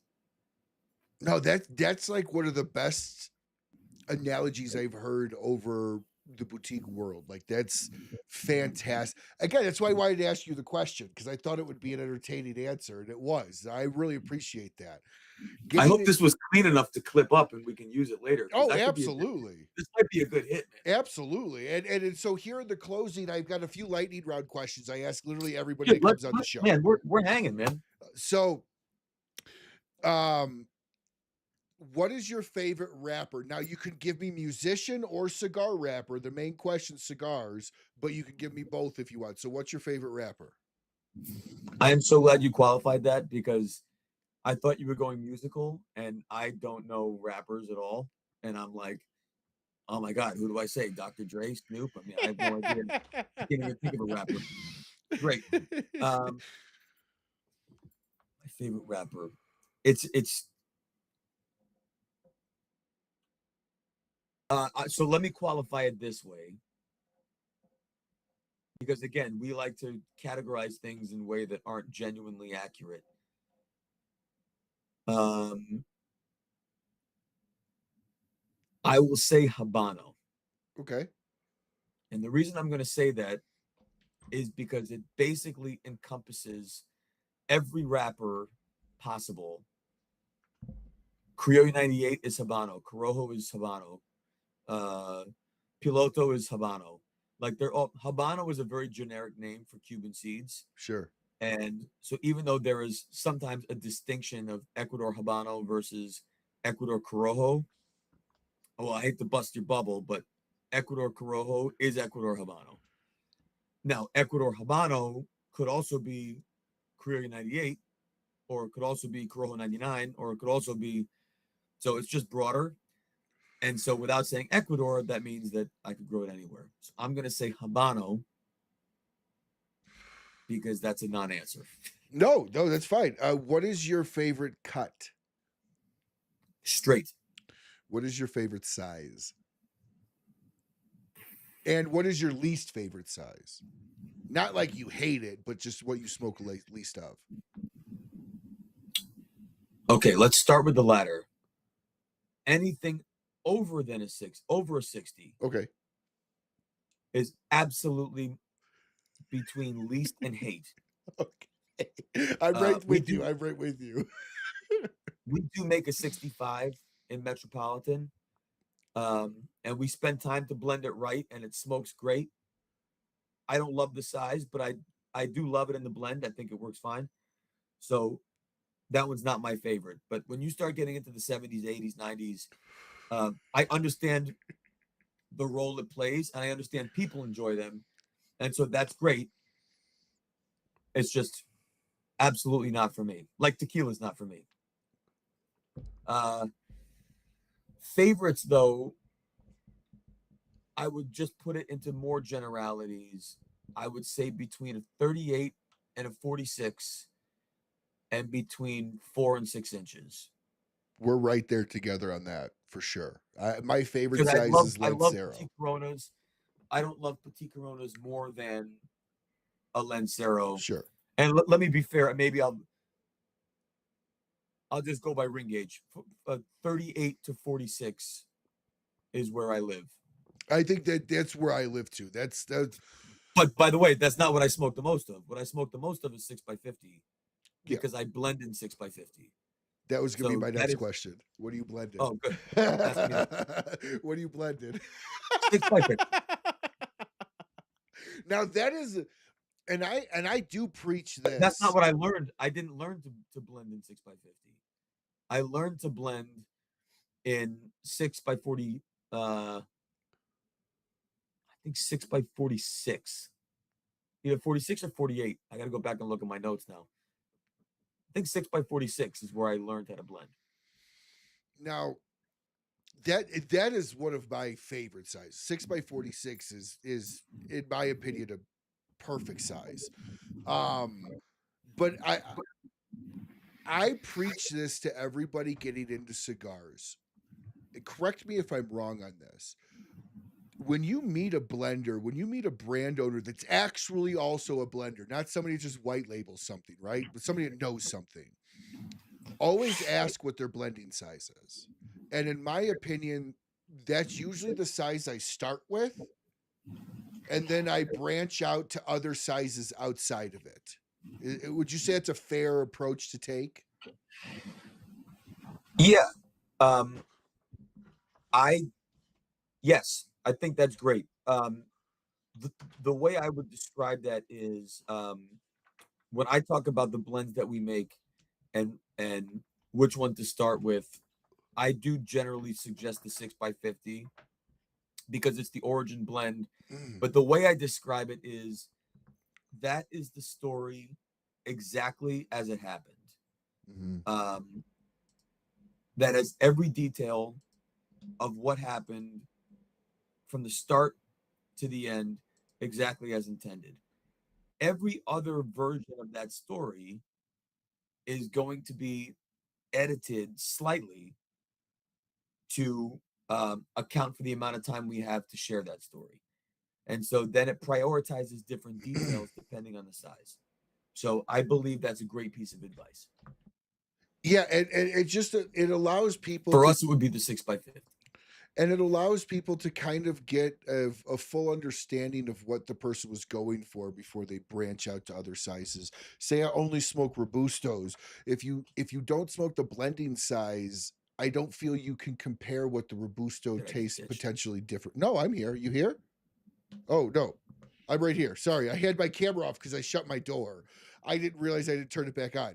So I lost you. Can you still hear me? I lost your audio. Okay, one sec. How did you lose my audio? I'm coming through. Okay, what the heck? Okay, control. Oh, there we go. That's why. All right, you should have me now. It changed my microphone for some reason. But anyways, so one of the things I always tell everybody is if your size is always Robusto, at a minimum, smoke what the blending size is, because then you can work it back from there. Smoke at least smoke the ring gauge of the origin blend, of the origin size. Correct. Like Suma is a 6x50. If you want to smoke the 5x50, you'll be close. You won't get the whole story, but you'll get most of it. Correct. And so, but that also depends how you blend, honestly, Ryan, because I blend dynamically. Like I blend very deliberately that there is a start and a middle and an end, that there's chapters. Musically, there are verses, there's a chorus, there's a bridge, there's a modulation, a couple repeat choruses at the end to get things going, and then we're out. That's how I think cigars are the most compelling. Sure. Is by creating those moments, but some brands don't. So maybe smoking a 5x50 instead of a 6x50 or a 7x50 is exactly the same for some brands because they're not blending as dynamically. That could be. But for us, asking the specific size is going to give you the story as it happened. What is your favorite pairing? Whatever I'm having in the moment. I'll tell you. Okay, so you're not like, this goes with this. I have to have this with this type person. No. And most flavor-based people, I think, would generally agree. Like if you ask a chef what the best pairing is for this dish, they will likely not give you one. They would likely give you three. Correct. Because the best pairing for this delicate fish is Sauvignon Blanc. Oh, you don't like white wine? Okay, well then this would be the best red wine, or this would be the best beer, or this would be the best mineral water or something. So I hesitate to say the best in absolutes. That said, when you say the word pairing, and if you've seen me talk about pairing enough, you know that that's my trigger word, because pairing is a specific word that means that you are trying to create a combination of two flavors that, even though separately they were perfect, together that combination is better. And that's a very challenging thing to do, particularly with neat, high alcohol spirits, which I think you just poured, right? Okay, so watch this. I want you to take a sip of that spirit. Swirl it, roll it, right? Do all the things that we do. That's neat, right? No water, no nothing. Great. So two things are evident immediately. First, it's wet. Second, it's hot, right? Mhm. Heat from the alcohol, wet from the spirit. Third, right now, is your mouth is dry. You're not wrong. And your mouth is dry because the alcohol is high. And high alcohol is astringent. So you have put the wet thing on your mouth, set it on fire, and dried it. Now take a puff.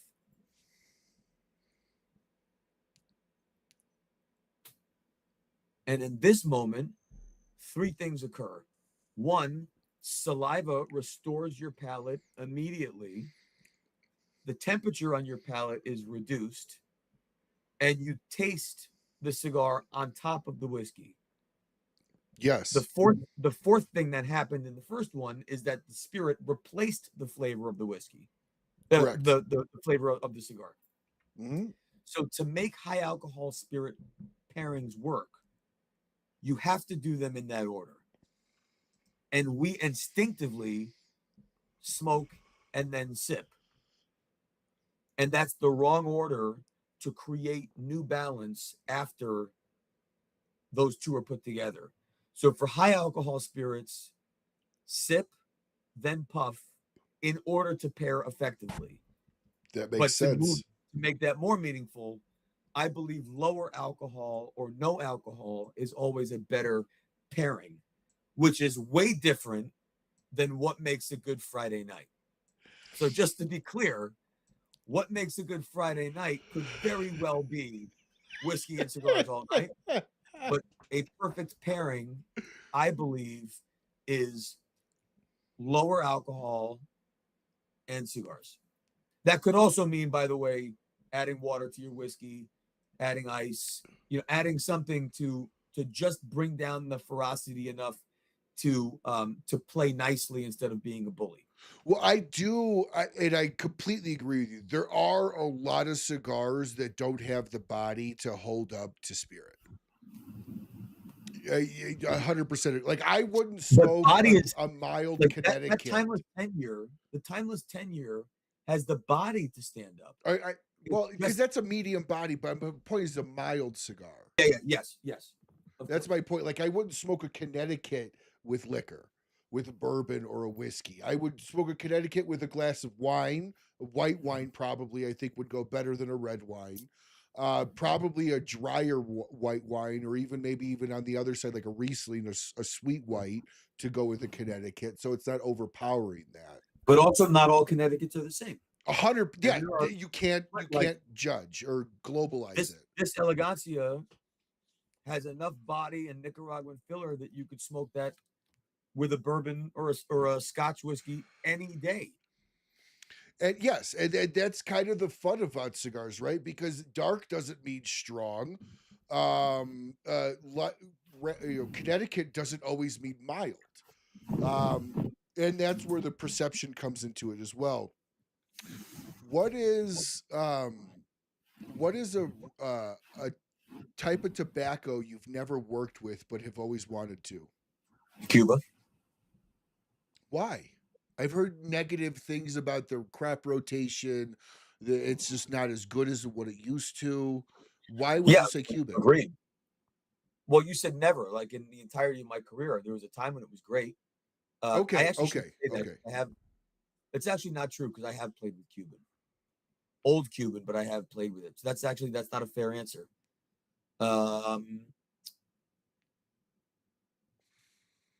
African grown Cameroon, I've never integrated into a blend. Would that be a Ferriotego fit? No. No, it would not. Why? It's too much liability, man. It's so fragile. And the flavor is not replicable. Sure. But just like we grow Connecticut in Ecuador, the Connecticut Ecuador is beautiful tobacco, but it is not Connecticut. Mm-hmm. And so Cameroon is grown in Ecuador and other places. It's not African Cameroon. but it's beautiful tobacco, and so you can play with it and do cool things with it, but it's not African Cameroon. The flavor and characteristic that African Cameroon has is just unmatched. so unique. It is. That I would love to see if I could make a Ferio style blend with that. But I've never had access to it. But a more contemporary answer would be Mexican San Andreas, which I have played around with for years and have never been able to land at a blend that I think works in our style. Is that because your style is not super heavy and it's harder to make a non-heavy, non-strong Maduro? Yeah, so those are two different things. So I think we get plenty heavy, but every time I try and create, I say heavy, I mean like Espanosa heavy. You guys aren't Espanosa heavy. Strength is what I'm talking about. Body. Yes. Yeah. And so we are trying. We don't make ass kickers. Like we don't make a cigar that depletes you. I make a cigar that you say, let's do another one, you know? Correct. And so we've used lower priming Mexican San Andreas to see if we can achieve it. It becomes too brittle. You go further up, you have combustion issues or you have unbalanced strength. And then you start chasing how to balance it. And then you end up getting an ass kicker. And that's not what I want. So this has been probably my longest interview in a long time. I just don't want to let you go. It took so long to get you on. Well, we're making up for 2 years here, bro. Right? No so 6-hour show, everyone. We'll be done at 2 a.m. No. But so I love asking this question because it's a retrospective question, but it's a question I took from James Lipton on Inside the Actors Studio. And I just love the way there's no wrong answer, but it allows people to kind of gain an insight into your belief system, right? So when you meet your creator someday, whoever it is that you meet, when you meet your creator someday, what do you want to hear?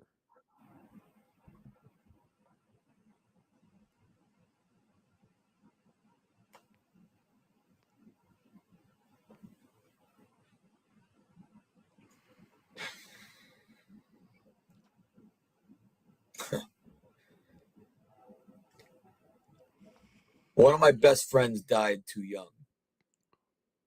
And the thing that helped get me through that was that I assumed that he was able to make a lifetime impact way faster than many of us can.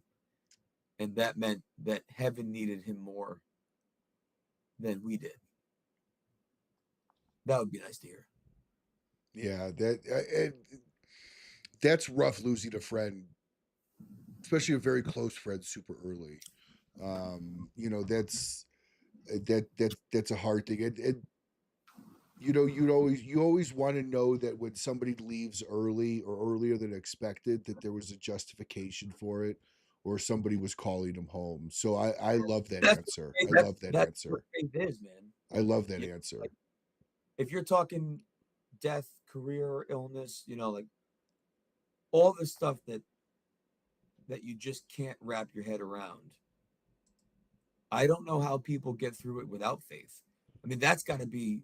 I'm a Christian, and a relatively new Catholic Christian, but Christian all my life. And I think relationship to church may ebb and flow from time to time, but my relationship to faith certainly hasn't. And just thinking of even the last 5 years, 6 years, what we've all been through between pandemics and jobs or relationships or whatever it is, just trying to make sense of things. I just can't imagine trying to do that without some kind of anchoring faith somewhere, you know? And I absolutely respect. I mean, I'm going through a divorce myself. I shared that with you at TGS. You Yeah. know, it's hard. It's a life-changing thing. It's required me to kind of learn a lot more about myself, right? Because now I'm kind of like a single father in that sense, right? So my ability to interact with my daughter needs to change because it's just me in the house. It's not like I can say go to your mom for this or go to this, you know. It's I have to kind of I'm not an empathetic person by nature in the sense of like I don't deal with whining well. And in fact, when my daughter the other night, my daughter cried over not getting a piece of food that she wanted on her plate. And I looked at her, I was like, "Oh, do we got to go to the hospital? Are you hurt?" She's like, "Well, no." And I said, "So why are you crying?" And she goes, "Because you didn't give me what I asked for." I said, "Oh my gosh, I'm sorry. Communicate that with me. Crying will get you nothing.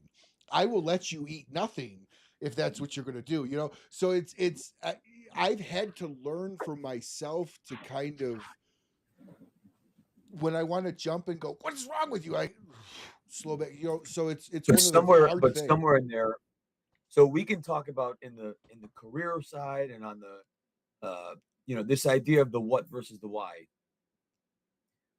We don't get the answers to the why No, on the hardest questions, maybe never. but right, that's where the faith part comes in.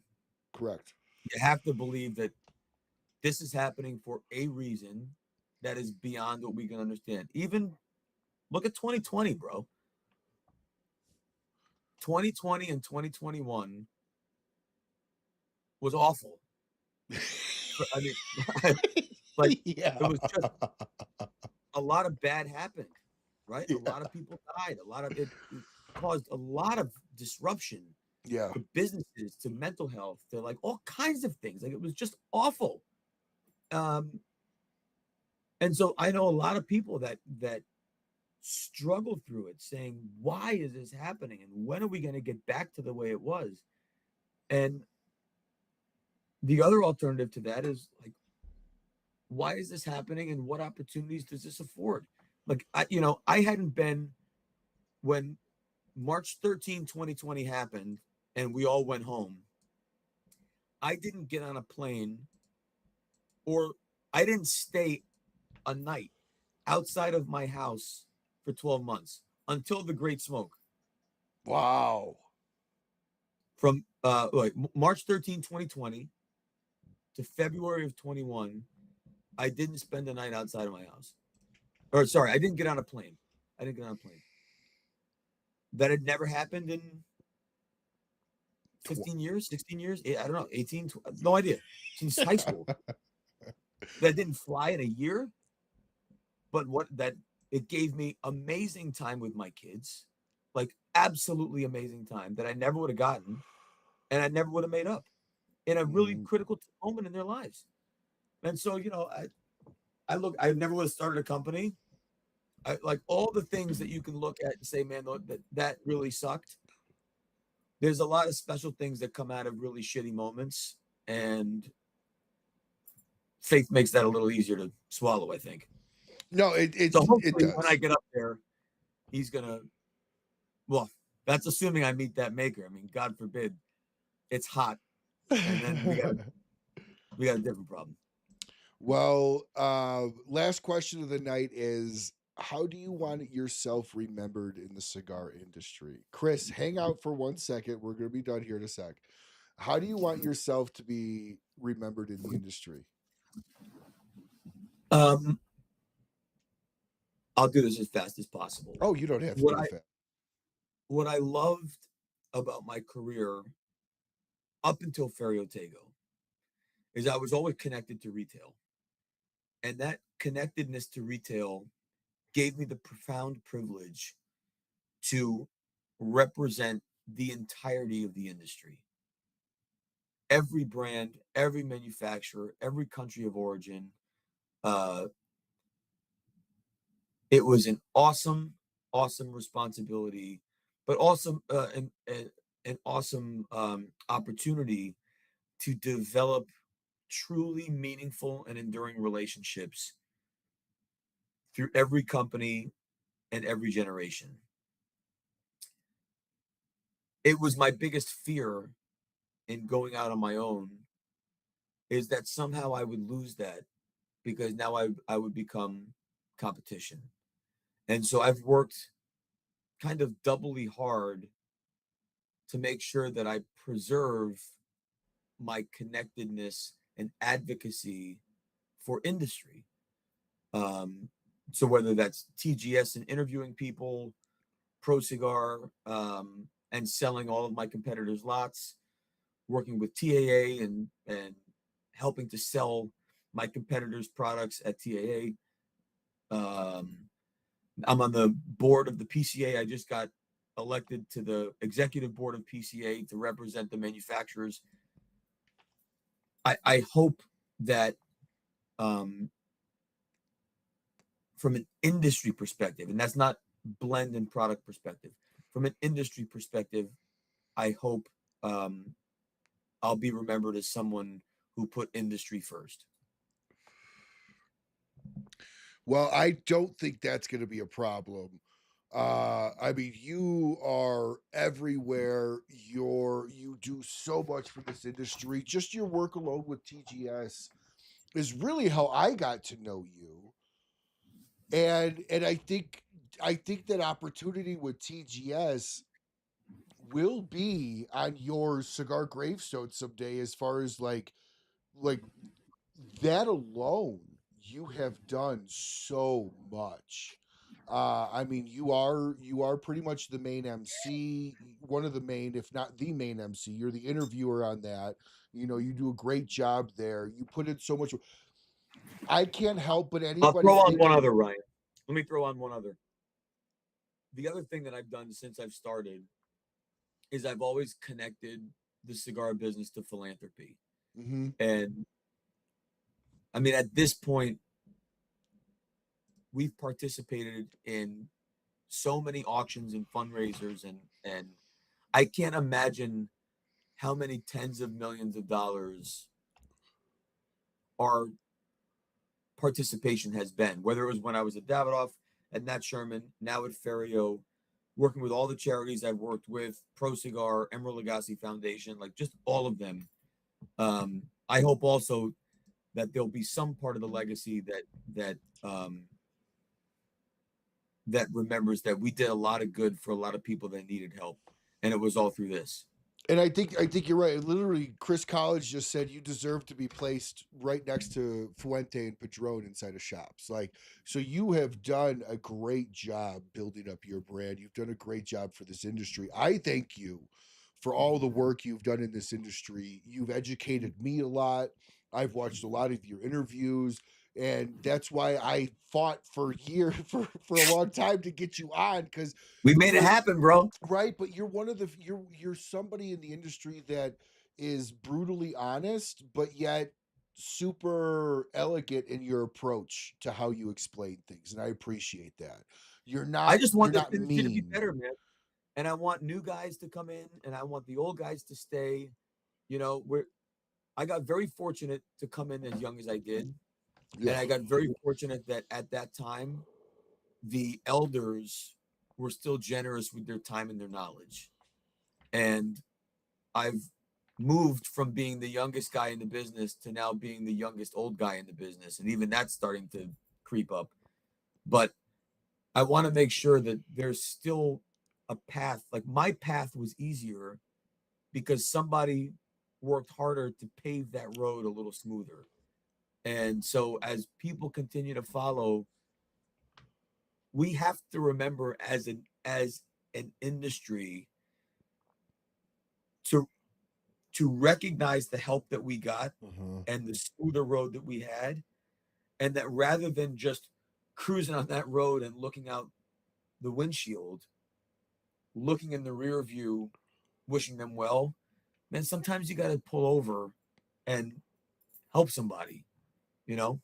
No, I agree, and again, it's one of those like refreshing things in talking to you and getting to know you. Like you're not you've been in this industry for so long, but I don't feel you take it for granted. Like you're still willing to put in the work. You're not willing to live off of your reputation alone. You're willing to expand your reputation, live off the work. And I really appreciate that very much. The reputation doesn't pay the mortgage, bro. That's very true. So, well, I tell you what, Mike, thank you so much for coming on. This was one of the longest shows, and I am so glad it was with you. Like, thank you very much for this opportunity No, for thank coming you, on. man. It was great. It was great. This was a lot of fun. I hope I gave you some new questions or some different, than what you're used to hearing. That's usually what I try to go for. So from bottom of my heart, brother, you always have a place here. I appreciate being able to say I knew I hit it big time when I have your cell phone number. I'm like, I'm in the big time. I've got, by the way, Herklots cell phone numbers in the description below. We're going to put it in the comments. Yeah, go for it. Text him at 2 a.m. He's always up. But no, in all honesty, Michael, thank you so much for coming on. You always have a home here. I really appreciate finally being able to have you on, and you didn't disappoint. Thank you so much for being an open book. To all those watching, thank you so much for tuning in to the Smoking Studios for yet another live episode of the Rocky Mountain Cigar Show. And until we see you all again, smoke what you like. Smoke as many fucking Ferio Tego cigars as you can, and have a great, great rest of your week. Bye, everyone.